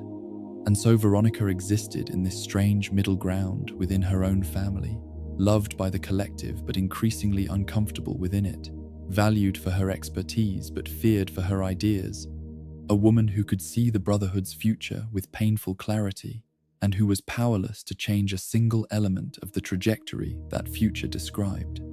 The watching was the hardest part, harder even than the arguments that went nowhere and the suggestions that were politely absorbed and promptly forgotten. Watching people you love choose death over change, watching an organization you were born into march toward extinction with eyes open and principles intact, watching the empty bunks multiply year by year, while everyone around you pretends the mathematics don't mean what they obviously mean. This was the quiet, grinding weight that Veronica carried through her days, the knowledge that made sleep difficult and mornings feel heavier than they should, and every procurement run feel like practice for a future that would never actually arrive, because there would be no one left to arrive in it. The plan formed gradually, assembling itself from fragments of observation and frustration, and the particular kind of hope that refuses to die, even when every rational assessment suggests it should. If words alone couldn't convince Elder McNamara to change the Brotherhood's course, perhaps something else could. Something tangible, something technological, something that spoke the only language the Elder truly responded to when it came to matters of Brotherhood strategy and survival. Veronica needed proof. Not arguments, not philosophical positions, not carefully reasoned comparisons between Brotherhood isolation and other factions' openness. Proof. Something she could place in McNamara's hands and say, look at this, look at what this means, and watch his face as the implications became unavoidable. The idea crystallized around Elijah's old research notes, those fragments of his pre-disappearance work that Veronica knew existed at a Calmo terminal somewhere west of Helios 1. Elijah had always had a nose for finding lost technology, had sent scribes chasing leads across the Mojave with the instinct of someone who could feel the presence of pre-war artifacts, the way others felt temperature changes in the air. Some of those leads he had trusted only to Veronica, shared with no one else in the Brotherhood because they were personal threads in the larger tapestry of his research, connections only she would understand well enough to follow. If she could access those notes, she might find something that could change McNamara's mind. Not something abstract or theoretical, but something concrete. Something that demonstrated either that the Brotherhood was failing in ways that couldn't be ignored, or that it could succeed in ways it hadn't yet considered. The distinction mattered because McNamara responded to evidence rather than argument, to demonstrated reality rather than projected possibility. He was a stubborn old man, Veronica acknowledged without malice, but when it came down to it, he had the Brotherhood's best interests at heart. If he saw something indisputable, something that made the current course undeniably unsustainable, he wouldn't ignore it. He couldn't, because ignoring it would mean choosing extinction over adaptation. And whatever else McNamara was, he was not someone who wanted the Brotherhood to cease existing. The journey to the communities Veronica needed to observe took her and the courier through territory that was both familiar and newly strange. Places she had passed through dozens of times on procurement runs that now felt different because she was looking at them with different eyes, searching for evidence rather than simply traveling through landscape. Each stop added weight to the case she was building. Each observation reinforced the pattern she had already identified, but now needed to document with specificity and precision, sufficient to move an elder who had resisted every previous attempt at persuasion. Vault 3 and the fiends who occupied it demonstrated something that the Brotherhood desperately needed to confront. Organizations with inferior technology, with no power armor and no energy weapons, were outperforming the Brotherhood through adaptability and recruitment alone. The NCR had completely obliterated the Brotherhood at Helios 1, and yet the fiends, with their crude weapons and brutal methods, gave the NCR more difficulty than the Brotherhood ever had. The math was humiliating but undeniable. Numbers mattered more than sophistication when the numbers on one side were large enough and the numbers on the other side were small enough. Camp McCarran drove the point home with the sheer scale of NCR military organization visible in the rows of tents and the parade grounds full of soldiers and the constant flow of supplies and personnel that sustained an army the Kim. Brotherhood couldn't begin to match. Standing at the airport's perimeter, watching this machinery of organized human purpose operate with the efficiency that came from decades of institutional development, Veronica felt the gap between what the Brotherhood was and what it could be if it simply opened itself to new members, widen into something that looked less like a policy disagreement and more like the distance between a living organization and a dying one. Cottonwood Cove and Caesar's Legion provided the final piece of evidence, the darkest mirror held up to Brotherhood decline. Even the most brutal faction in the region, the one that enslaved and conquered and operated with methods that horrified everyone, including Veronica, was growing. They recruited constantly, absorbed defeated enemies into their ranks, expanded their territory with the relentless efficiency of an organization that valued results above everything else. The Brotherhood, with all its technology and training and centuries of accumulated expertise, couldn't match what Caesar's Legion accomplished through sheer willingness to grow and adapt and absorb new blood into its veins. Elijah's research notes waited at the Calmo terminal, and when Veronica and the courier found them, the information they contained opened three possible paths forward. A pulse gun, an electromagnetic weapon from before the Great War that had been designed as a countermeasure to power armor, supposedly housed at a facility connected to Nellis Air Force Base. Farming technology that the NCR had been researching, a vegetation enhancer that could demonstrate the value of self-sufficiency as an alternative to military technology, and the Archimedes rangefinder, a targeting device for a weapon based at Helios 1 that might turn out to be a complete failure, proof that the Brotherhood's technology-obsessed goals had led them to invest enormous resources in things that didn't work. Each option represented a different argument she could bring to McNamara, a different way of demonstrating that the Brotherhood's current path led nowhere good. The pulse gun showed vulnerability if one of these weapons existed in enemy hands. It could defeat Brotherhood power armor entirely, rendering their greatest tactical advantage meaningless. The farming technology showed alternative value. There were things beyond weapons that mattered for survival, things the Brotherhood's technology-obsessed mission had caused them to overlook. The rangefinder showed flawed goals. If the weapon it targeted had never worked, then the sacrifice of everyone who died defending Helios 1 had been for nothing. Proof that pursuing technology for its own sake, without considering whether that technology actually functioned, was a strategy built on sand. The search for the pulse gun became the focus, the path that felt most likely to succeed because weapons were the language McNamara spoke most fluently, the domain where Brotherhood expertise was supposed to be unmatched. Following Elijah's leads through the wasteland, tracking references from terminal to terminal, moving through dangerous territory toward a weapon that might not exist anymore, or might have been destroyed or lost or sold to someone who had no idea what they possessed. This journey carried the particular intensity of someone racing against a clock they couldn't see but could feel ticking in the shrinking numbers of Brotherhood membership and the growing confidence of the forces that surrounded them. Nellis Air Force Base led to filing cabinets and Colonel Blackwell's key and an inventory transfer order that mentioned an experimental weapon called the circuit breaker, stored at Vault 34. The names connected: circuit breaker, pulse gun, electromagnetic weapon designed to defeat power armor.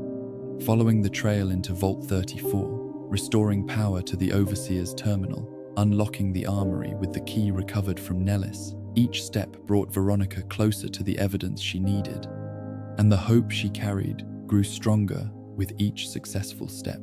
Fragile, but persistent. The hope of someone who has been trying to change something for years and has finally found a tool that might actually work. The pulse gun sat in a case in the armory, unremarkable in appearance, carrying no visible indication of the revolutionary capability it possessed. Veronica held it, and understood what it meant. One of these weapons in enemy hands could defeat an entire squad of Brotherhood soldiers in power armor. The implication was devastating and clarifying in equal measure. The Brotherhood's greatest advantage was vulnerable. Their technology could be countered. The suits that had once made them invincible were only as strong as the assumption that nothing existed capable of neutralizing them, and that assumption had just been proven false. With the pulse gun secured, and the evidence gathered, and the journey back toward Hidden Valley ahead, Veronica carried something she hadn't carried in a long time. Not certainty, she was too experienced with McNamara's stubbornness for certainty, but genuine hope. This was different from words and arguments, and carefully reasoned comparisons. This was a weapon. This was proof, physical and undeniable, that the world had changed in ways the Brotherhood couldn't ignore if they wanted to survive. She had spent years trying to open eyes that chose to remain closed. Now she had something that couldn't be dismissed or deflected or absorbed into the comfortable numbness that doctrine provided against uncomfortable truths. The courier walked beside her through the Mojave landscape as the bunker drew closer, and the friendship between them had deepened through this shared mission in ways that neither had explicitly acknowledged, but both could feel. They had traveled dangerous roads together, faced real threats together, worked toward a goal that mattered enormously to Veronica, and that the courier had chosen to support not out of obligation, but out of something closer to genuine investment in the outcome. The partnership that had begun at the 188th trading post had become something more substantial, a connection built on shared experience and mutual respect, and the quiet understanding that walking beside someone through difficult terrain created bonds that more comfortable circumstances rarely could. But the bunker was close now, and McNamara waited inside it, and everything Veronica had been working toward for years was about to come down to a single conversation in a single room with a single man whose mind might or might not be capable of changing. The hope she carried was real and fragile, and about to be tested against the one thing it had always struggled to overcome: the absolute, unyielding weight of tradition in the hands of a man who meant well and loved her and would not bend.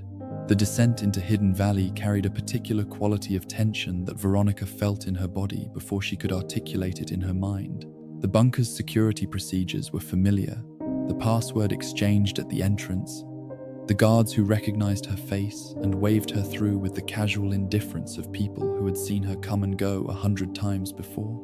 But today the familiar felt different, charged with the weight of what she was about to do and what she might lose by doing it.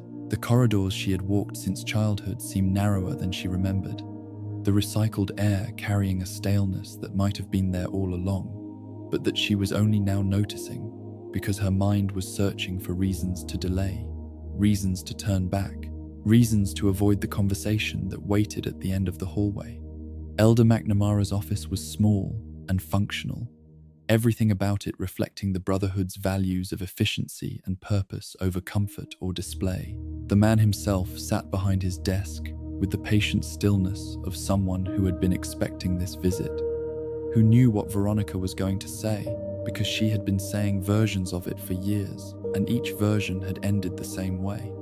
He received her with genuine warmth, with the affection of someone who cared about her, even while knowing that what she was about to ask would receive the same answer it always received. Veronica presented the pulse gun. She laid it on his desk between them and explained what it was and what it could do with the precision of someone who had rehearsed this presentation dozens of times in her own mind, had refined the argument until every word served the purpose of making the case as clear and undeniable as possible. An electromagnetic weapon capable of disabling power armor.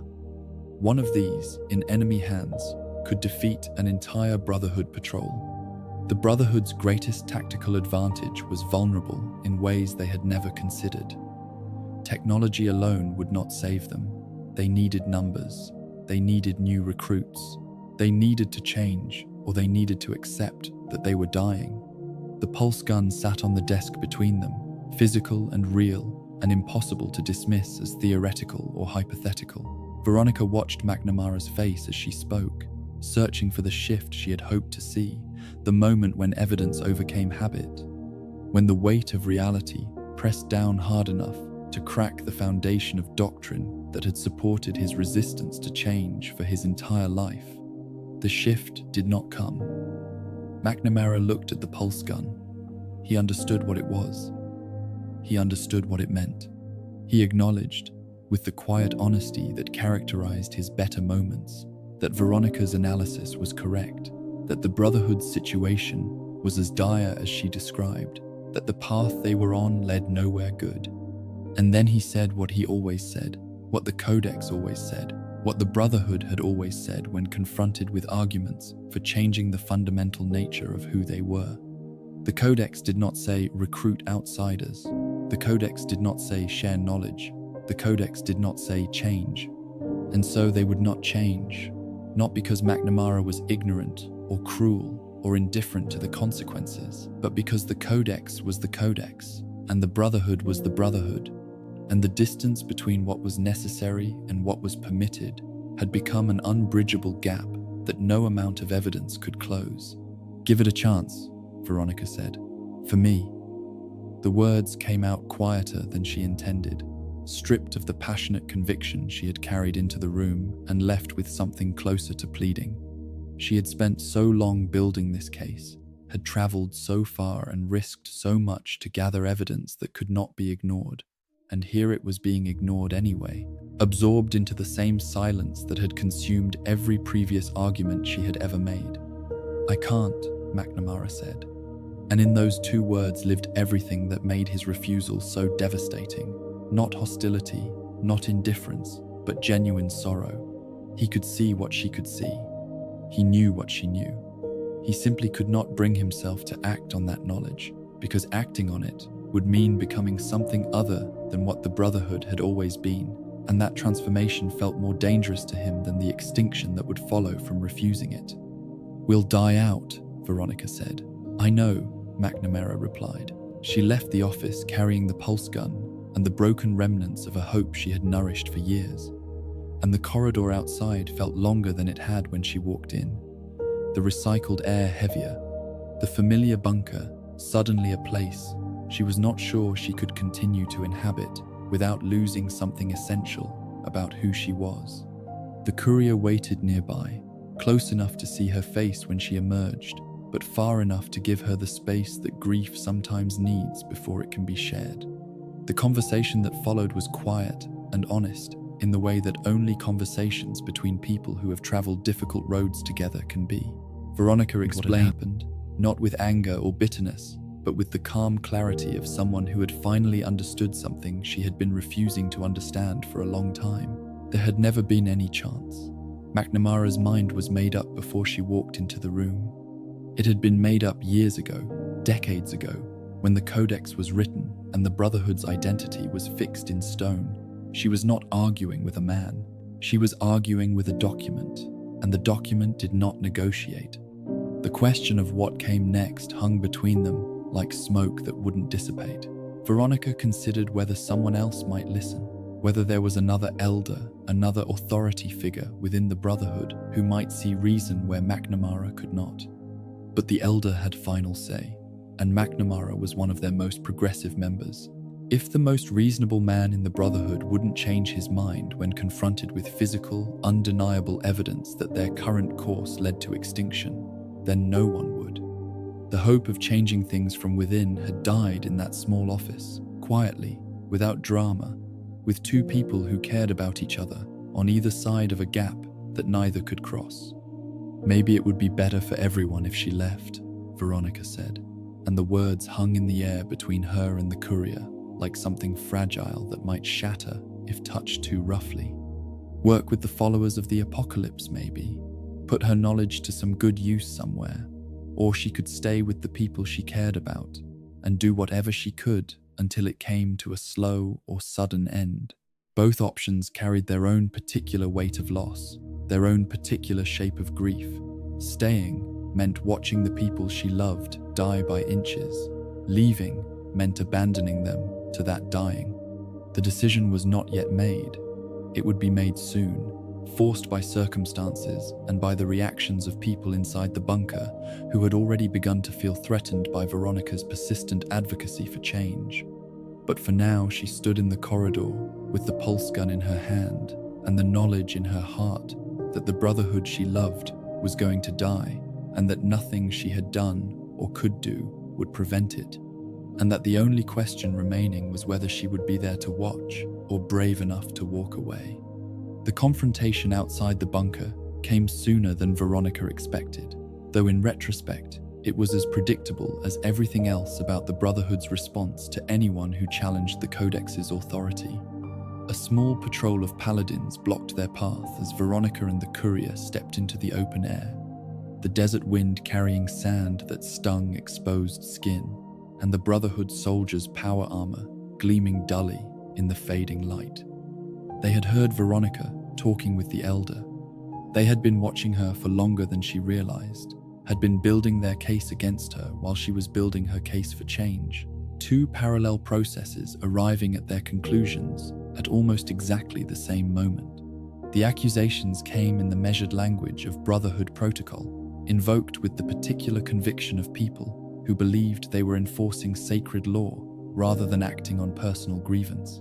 Elder Maxon, the Brotherhood's founder, had defined the organization's principles. To serve in the Brotherhood was to serve those principles. Veronica, with her questions and her advocacy and her persistent refusal to accept the Codex's authority on matters she disagreed with, had been spitting in the face of every knight, paladin, and scribe who had ever served in their ranks. Her leanings were seditious. Her actions constituted a threat to the Brotherhood's integrity. They would not stand by and allow her to corrupt the Elder's thinking any further. The courier could argue a speech check requiring extraordinary skill and persuasion might convince the patrol that Veronica's challenges actually strengthened Brotherhood ideals by testing them, that questioning the Codex demonstrated loyalty rather than betraying it. This was the narrow path, the difficult resolution that preserved honor on all sides without requiring blood.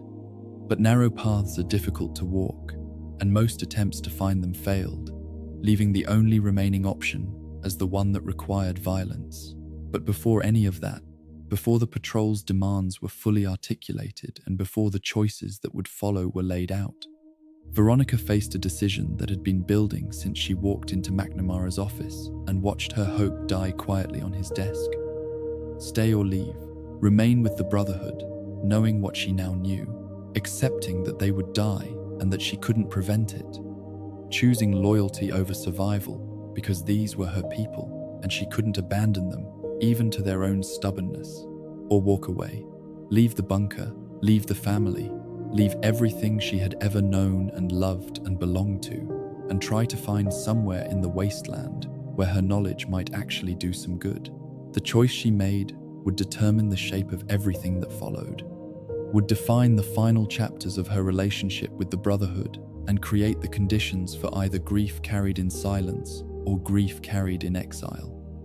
Both paths led to loss.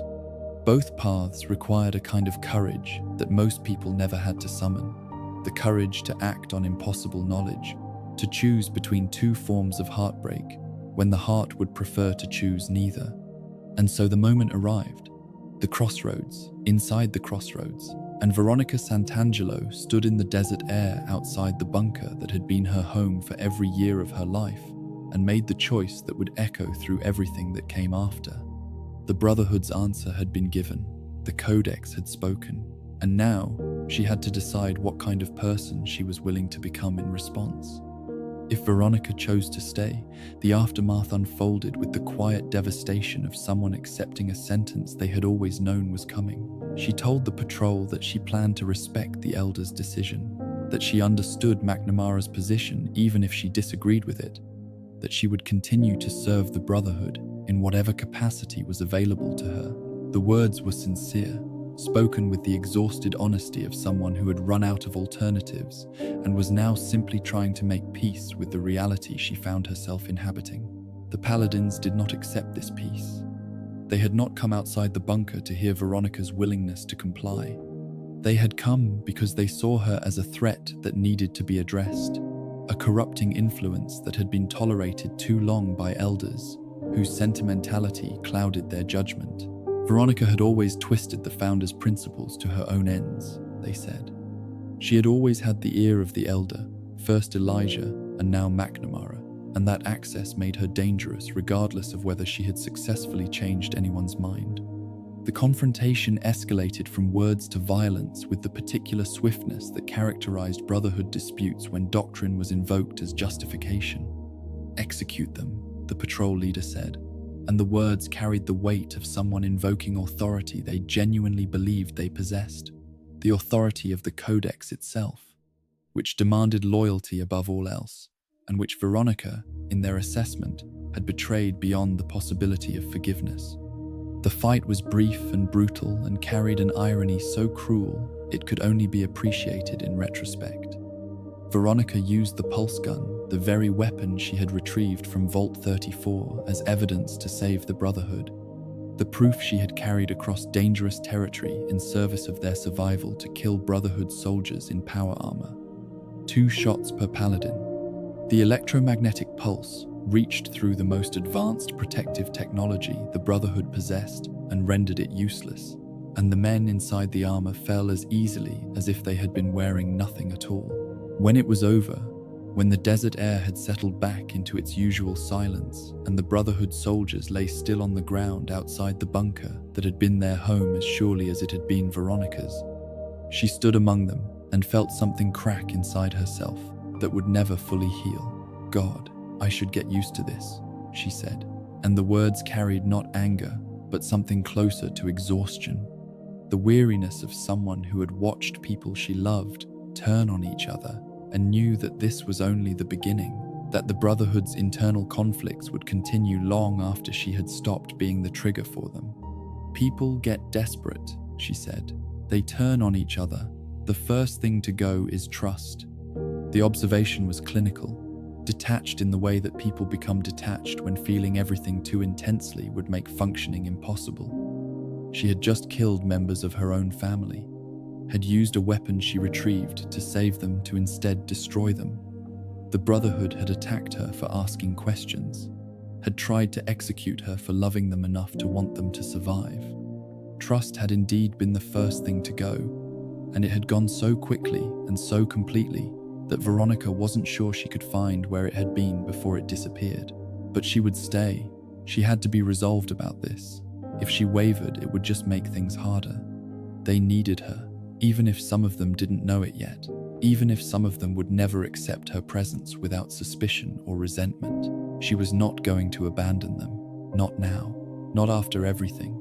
They were all she had, and the fact that they had just tried to kill her didn't change that fundamental truth, didn't alter the bond that birth and upbringing and shared history had created between her and the Brotherhood, any more than a parent's anger at a child changes the love that underlies it.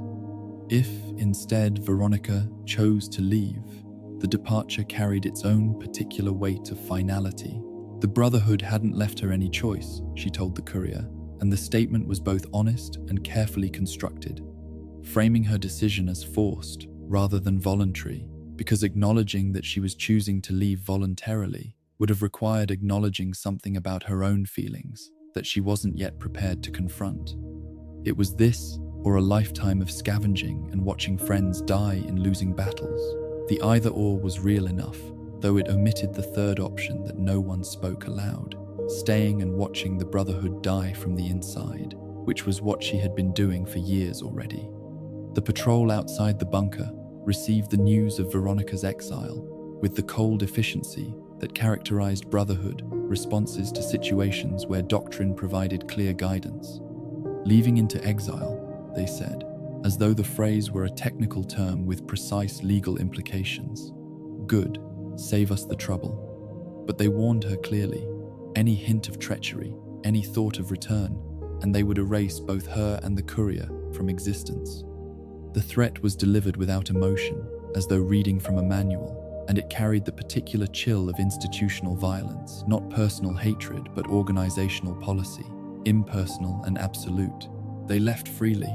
No fight, no blood, No pulse gun fired in desperation. Just the walking away, the turning of backs, the Brotherhood's door closing behind Veronica for the last time, with a finality that no amount of hoping or arguing or evidence gathering could undo. She would never again enter that bunker, never again walk those corridors or breathe that recycled air, or sit in the communal areas where she had spent every year of her life. The family she was born into, the only home she had ever known, was behind her now, and the door between them was sealed. The grief that followed was not the sharp, violent grief of sudden loss, but something quieter and more persistent, the grief of someone who has been watching a loss approach for years and has finally watched it arrive. Veronica understood why the Brotherhood had done what they did. She understood the fear that drove their rigidity, the faith in doctrine that made flexibility feel like betrayal, the institutional logic that valued organizational purity over individual happiness or even individual survival. Understanding did not make it hurt less. It made it hurt differently, a deeper, more permanent kind of pain than anger would allow, because anger at least provided energy and direction, while understanding provided only the cold comfort of knowing exactly why the people who were supposed to love you chose doctrine over you. She walked away from Hidden Valley, carrying nothing but the pulse gun and the grief and the quiet knowledge that she had tried everything she could think of to save the people she loved, and that everything had failed, and that the failure was not because she wasn't good enough or smart enough or persuasive enough, but because the thing she was fighting against was larger and older and more deeply rooted than any individual effort could uproot. The Codex had spoken, the Brotherhood had chosen, and Veronica Santangelo, the scribe who loved too much and questioned too deeply, walked into the wasteland alone with a weapon designed to save her family that had instead helped her survive the moment they tried to destroy her. The followers' outpost that Veronica led the courier toward sat near one of her old scavenging grounds, a place she knew well enough to navigate without hesitation. A route she had walked dozens of times during procurement runs that now felt like artifacts of a life she had just left behind. The outpost itself was modest, a converted train station that the followers had transformed into a small operational hub, a place where local members picked up assignments and coordinated with other checkpoints via radio. It was not impressive by any standard of measurement, but it was warm and purposeful and staffed by people who believed that helping others was the highest calling available to human beings in a broken world. She had used to do some trading with a doctor there, Veronica explained as they approached. If she worked out of this location, she could still keep tabs on Hidden Valley, could monitor the Brotherhood's situation from a distance that felt safer than the bunker had felt in a long time. The hope in this plan was real, but carried the particular fragility of someone who has recently had hope destroyed and is trying, carefully, to build something new from the wreckage. She knew the route like the back of her hand.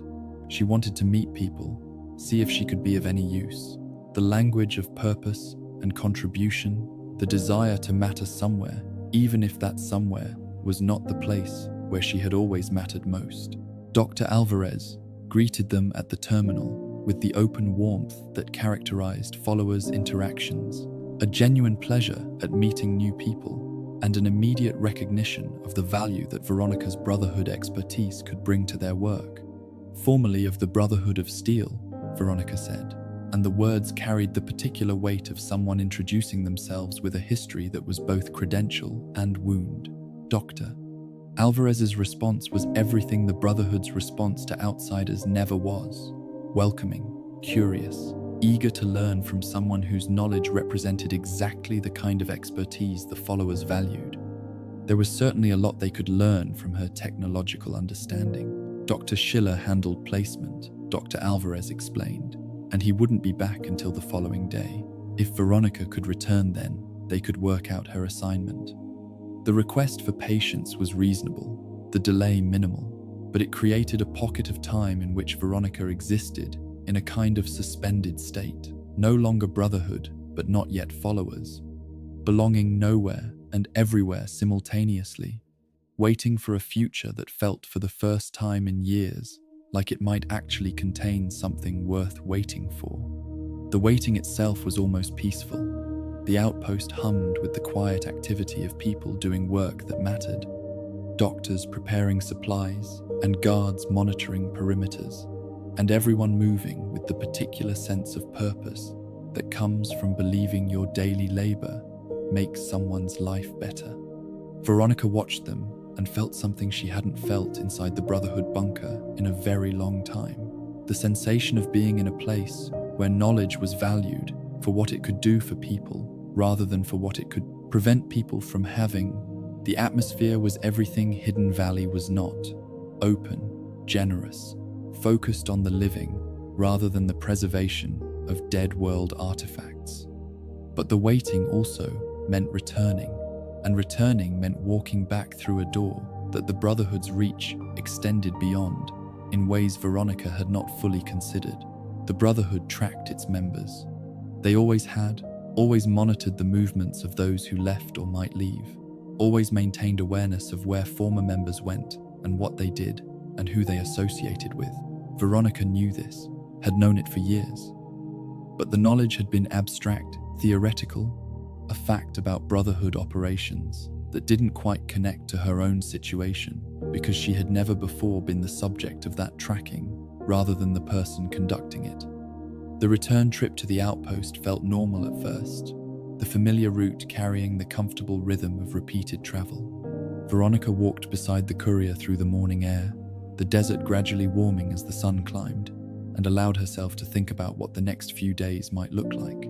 Meeting Dr. Schiller, learning about assignment possibilities, beginning the process of integrating into an organization that wanted her knowledge and valued her presence, and offered something the Brotherhood never had the chance to use what she knew to actually help people rather than to hoard it.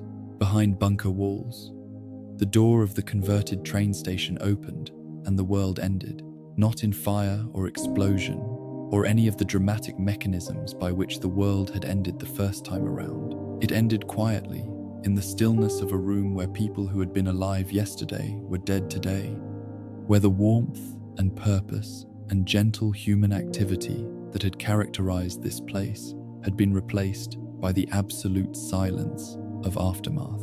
Dr. Schiller was ash on the floor, reduced to elemental components by whatever weapon had been used to destroy him. Dr. Alvarez lay dead beside a trash can, her body positioned with the casual indifference of someone who had been killed quickly and without ceremony.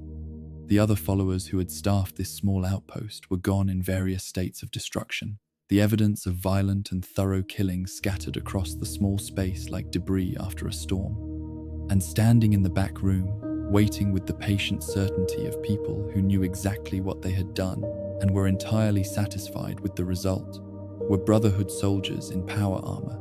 They had tracked her. Of course they had tracked her. Of course they had followed her movements from the moment she left Hidden Valley, had monitored every step she took and every person she spoke to and every door she walked through. They had waited until she arrived at a location where Brotherhood secrets might be shared, or might be perceived to be shared, which amounted to the same thing in the Brotherhood's assessment of threat, and they had eliminated everyone at that location before she arrived. The accusation came in the Brotherhood's characteristic language of protocol and principle. Sharing knowledge with an outsider organization was the lowest form of treason. They had tracked Veronica's movements a long way, but it was worth it to catch her in the act. Passing Brotherhood secrets to outsiders was unforgivable, and the fact that Veronica hadn't actually shared any secrets yet, hadn't even formally joined the followers. I hadn't done anything more than express an intention to work with them. None of this mattered. She had made her intentions plain. The Brotherhood would not risk any further damage. She hadn't shared anything, Veronica said, and the words came out quiet, almost lost in the silence of the dead outpost. She hadn't joined them yet. There was no proof of anything except her presence and her stated wish to be useful somewhere. But the Brotherhood's response was absolute. Intention was evidence enough. The risk of information transfer was sufficient justification for preemptive action. In the name of the Elder, they said, they hereby sentenced both Veronica and the courier to death. The fight that followed was brutal and efficient, the pulse gun doing what it was designed to do with the terrible precision of technology applied to its intended purpose. 2 shots per paladin. The Brotherhood soldiers fell inside their power armor, their suits rendered useless by the electromagnetic pulse that Veronica had originally recovered as proof that the Brotherhood needed to change. The irony was the same irony that had accompanied every violent encounter between Veronica and her former family, the weapon meant to save them being the weapon that destroyed them, the evidence of their vulnerability being wielded against them by the very person who had tried to use that evidence to preserve their lives. When the last Brotherhood soldier had fallen, when the outpost had returned to silence, but a silence of a completely different quality than the silence it had held when she arrived, Veronica stood among the dead and felt the weight of what had happened settle onto her shoulders with a permanence that nothing could lighten. "God, I did this," she said. "This was my fault." The words were not self-pity but honest assessment.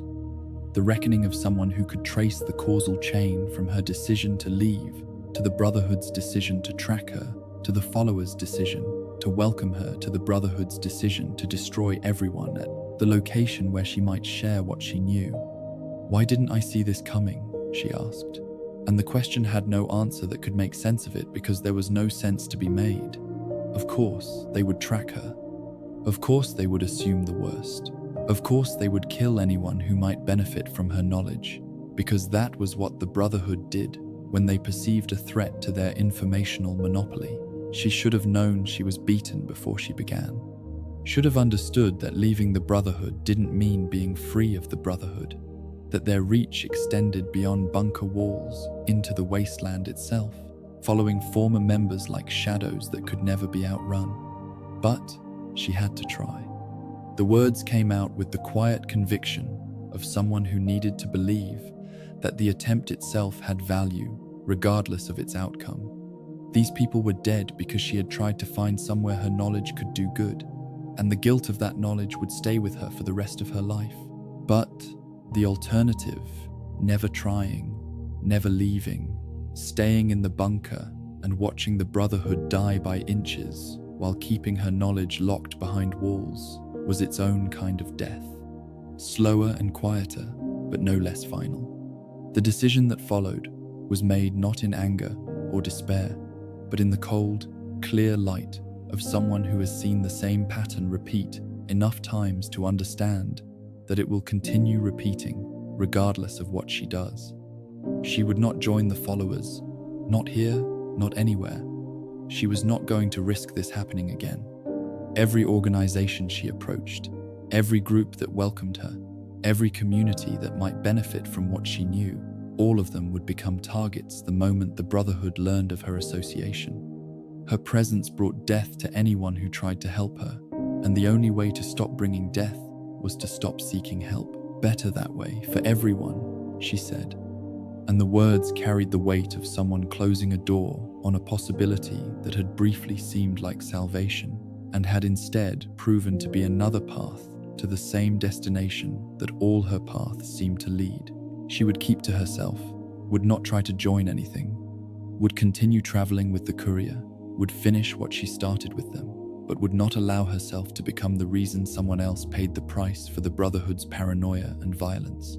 The outpost fell away behind them as they walked, the converted train station becoming just another ruin in the wasteland's endless catalogue of places where people had tried to build something good and had been destroyed for the attempt. Veronica carried the knowledge of what had happened there like a stone in her chest, heavy and permanent, a weight that no amount of walking or time or companionship could fully dissolve. The Brotherhood's reach had followed her into exile, had proven that leaving was not the same as being free, that the family she had tried to escape could find her anywhere and punish anyone who offered her refuge.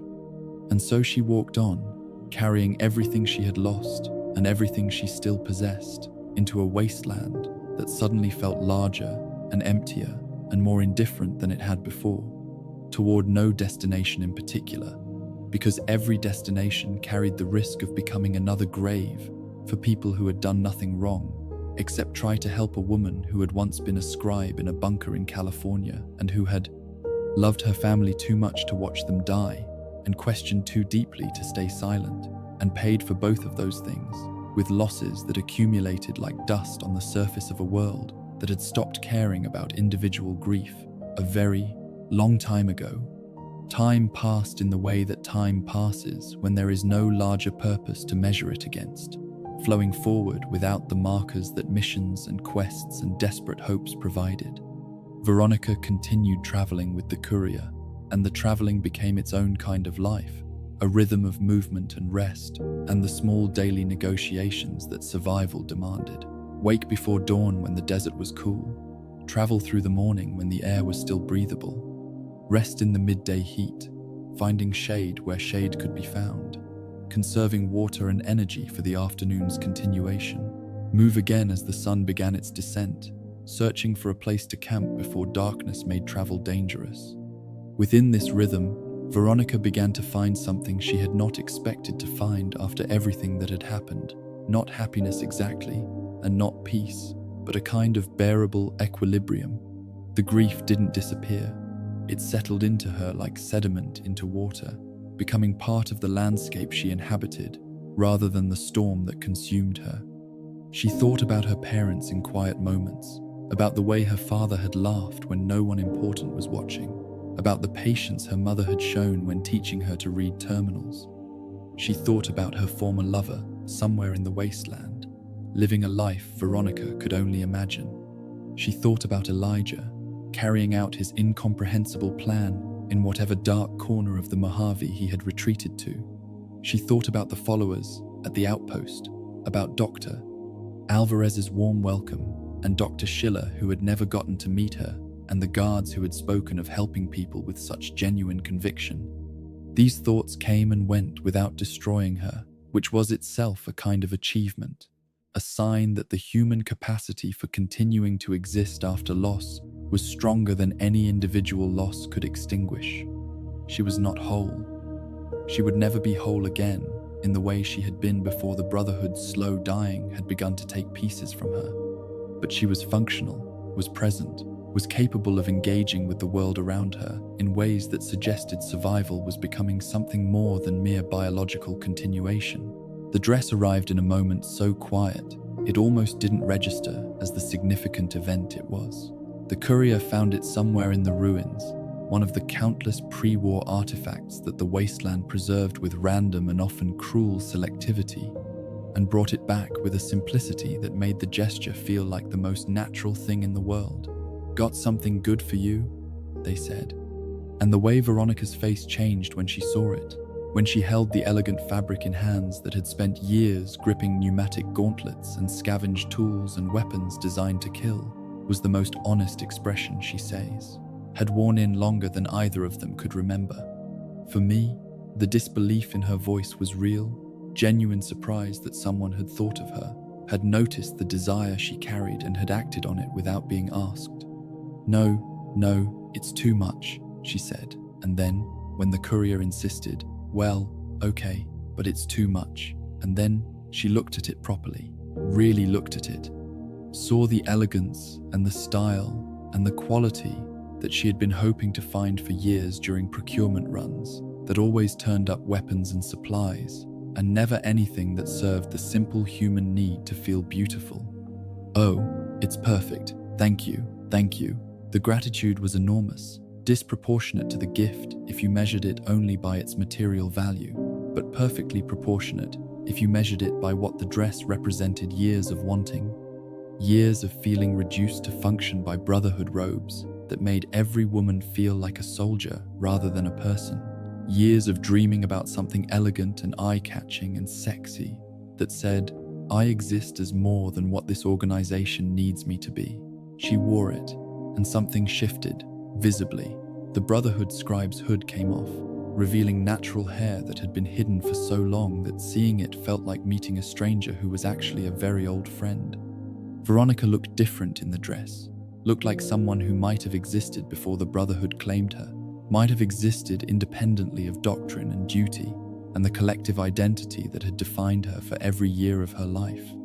She looked like a woman, just a woman, with a woman's desires and a woman's capacity for beauty and a woman's right to take up space in the world on her own terms, rather than on the terms that an organization had assigned her. "I wish I had something to give you," she said to the courier, and then she taught them the scribe counter, a combat technique she had learned in the Brotherhood, a way of countering attacks that combined technical precision with the kind of reflexive awareness that came from years of training in environments where failure meant death. It was a small gift, practical and personal, offered with the gratitude of someone who had very little left to give but wanted desperately to give something anyway. The exchange felt like a transaction between equals, between two people who valued each other enough to offer what they had, even when what they had was limited. The days that followed carried a different quality than the days before the dress, though nothing external had changed. The wasteland was the same dangerous, beautiful, indifferent landscape it had always been. The dangers were the same, the distances were the same. But Veronica moved through them differently, carried herself with a slight shift in bearing that suggested something internal had adjusted. Some weight had been redistributed in a way that made the remaining weight more manageable. She helped people along the way, quietly and without joining any organization, without putting anyone at risk of the Brotherhood's violent attention. A trader needed a terminal repaired, and Veronica fixed it, using knowledge she had spent years acquiring inside the bunker to solve a problem that mattered to someone outside it. A small settlement needed help understanding how to maintain their water purification system, and Veronica spent an afternoon teaching them, patient and thorough in the way that her mother had been patient and thorough when teaching her. These small acts of connection and contribution didn't change the world. They didn't save anyone in any grand sense, but they made the walking feel purposeful rather than merely perpetual, gave each day a reason beyond simple survival to continue moving forward. The friendship with the courier was the thread that held everything together, the constant in a life that had lost every other constant. It wasn't the family Veronica had been born into. It wasn't the romance she had once shared with someone who understood her limitations better than anyone else in the world. It wasn't the mentorship she had received from Elijah before he became something other than the man she had loved and trusted. It was something different from all of these things, and yet it shared qualities with each of them: the consistency of presence, the acceptance of complexity, the willingness to walk beside someone through difficult terrain without demanding that the terrain become easier or that the person walking it become simpler. The fortune teller at the 188th trading post had predicted this, in the cryptic way that fortune tellers predicted things. Cloudy with a chance of friendship, the prediction had said, and the forecast had proven accurate in ways that neither Veronica nor the courier could have anticipated when they first walked away from the trading post together. Friendship was not the dramatic salvation that stories usually promised. It was quieter than that, more sustainable, built on daily choices to remain present rather than on grand gestures of devotion. But it was real, and it was enough, and in a life that had been stripped of almost everything else, it was enough to make the difference between surviving and simply existing. Somewhere ahead, in a place neither of them had yet reached, Elder Elijah waited with his incomprehensible plan and his greatest treasure of the old world. Christine, Veronica's former lover, existed somewhere in the wasteland too, carrying her own story that intersected with Elijah's in ways that Veronica couldn't yet know. The Sierra Madre casino held both of them, held the answers to questions that Veronica had been carrying for years without knowing they had answers. And the road toward that place stretched ahead through territory that was both dangerous and strangely inviting, full of the possibility that at least some of the mysteries that haunted her might finally be revealed. But those revelations lived in the future, still, unformed and waiting. For now, there was the walking and the companionship and the dress that made her feel like a woman rather than a function, and the small daily acts of helping that made the wasteland marginally less cruel. For now, there was the quiet knowledge that she had tried everything she could think of to save the people she loved, and that trying had not been failing, and that the courage required to keep moving forward after every attempt ended in loss was its own kind of victory, not the victory of conquest or achievement, but the victory of continuing to exist, continuing to care, continuing to hope in ways that were quieter and more durable than the hopes that had been destroyed. And so Veronica walked on through the Mojave, beside a companion who had chosen to remain when every rational assessment suggested departure, carrying the dress and the grief and the knowledge that some families you love by leaving and some wounds heal, not by closing, but by becoming part of the landscape you learn to live within. The Brotherhood remained behind her, dying slowly in their bunker, faithful to principles that would outlast every person who believed in them. And ahead, the desert stretched toward horizons she hadn't yet crossed, carrying possibilities she couldn't yet see, offering the only thing the wasteland ever truly offered to anyone brave enough to keep walking toward it, the chance that tomorrow might be different from today, and that different might, against all evidence and expectation, turn out to be better. Close your eyes now, if they aren't already closed, and let the desert settle around you like a blanket woven from starlight and red sand. Veronica's story has been told, or as much of it as this night requires. The rest lives in futures not yet written and mysteries not yet solved, in a casino by the sea and a holotape that holds secrets even the courier will never hear. But what matters most has been spoken aloud in the quiet darkness between us. The truth that lives at the center of her journey and that lives at the center of every journey worth taking. We have all loved someone we couldn't save. We have all watched someone we care about walk towards something we knew would hurt them. And we have all felt the helplessness of being right when no one wanted to hear it. Veronica's courage was not in fighting or surviving, or even in the desperate quest to prove the unprovable to people determined not to see. Her courage was in continuing, in getting up each morning after every hope had been destroyed and walking forward anyway, not because she knew where she was going, but because standing still meant surrendering to the darkness, and she had too much light left in her to let that happen. The dress is the last image I want to leave you with as sleep draws close.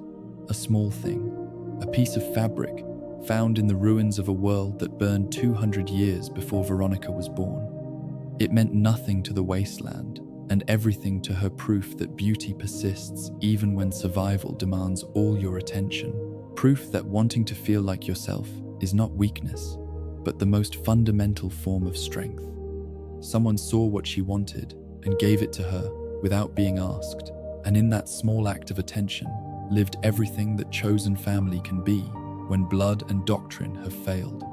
Let Veronica's story settle over you now, like desert dust after wind, like starlight on red rock, like peace that comes from accepting what cannot be changed and finding, in the acceptance itself, a quiet place to rest. The crossroads will still be there tomorrow, and someone will be walking beside you when you arrive there, and the road ahead will be whatever road you choose to walk. But tonight, there is only this: the warmth of companionship, the silence of the Mojave night, and the knowledge that somewhere in the wasteland, a woman in an elegant dress is walking forward into tomorrow. And that is enough. That has always been enough. Sweet dreams, wanderer. Some families we love by leaving,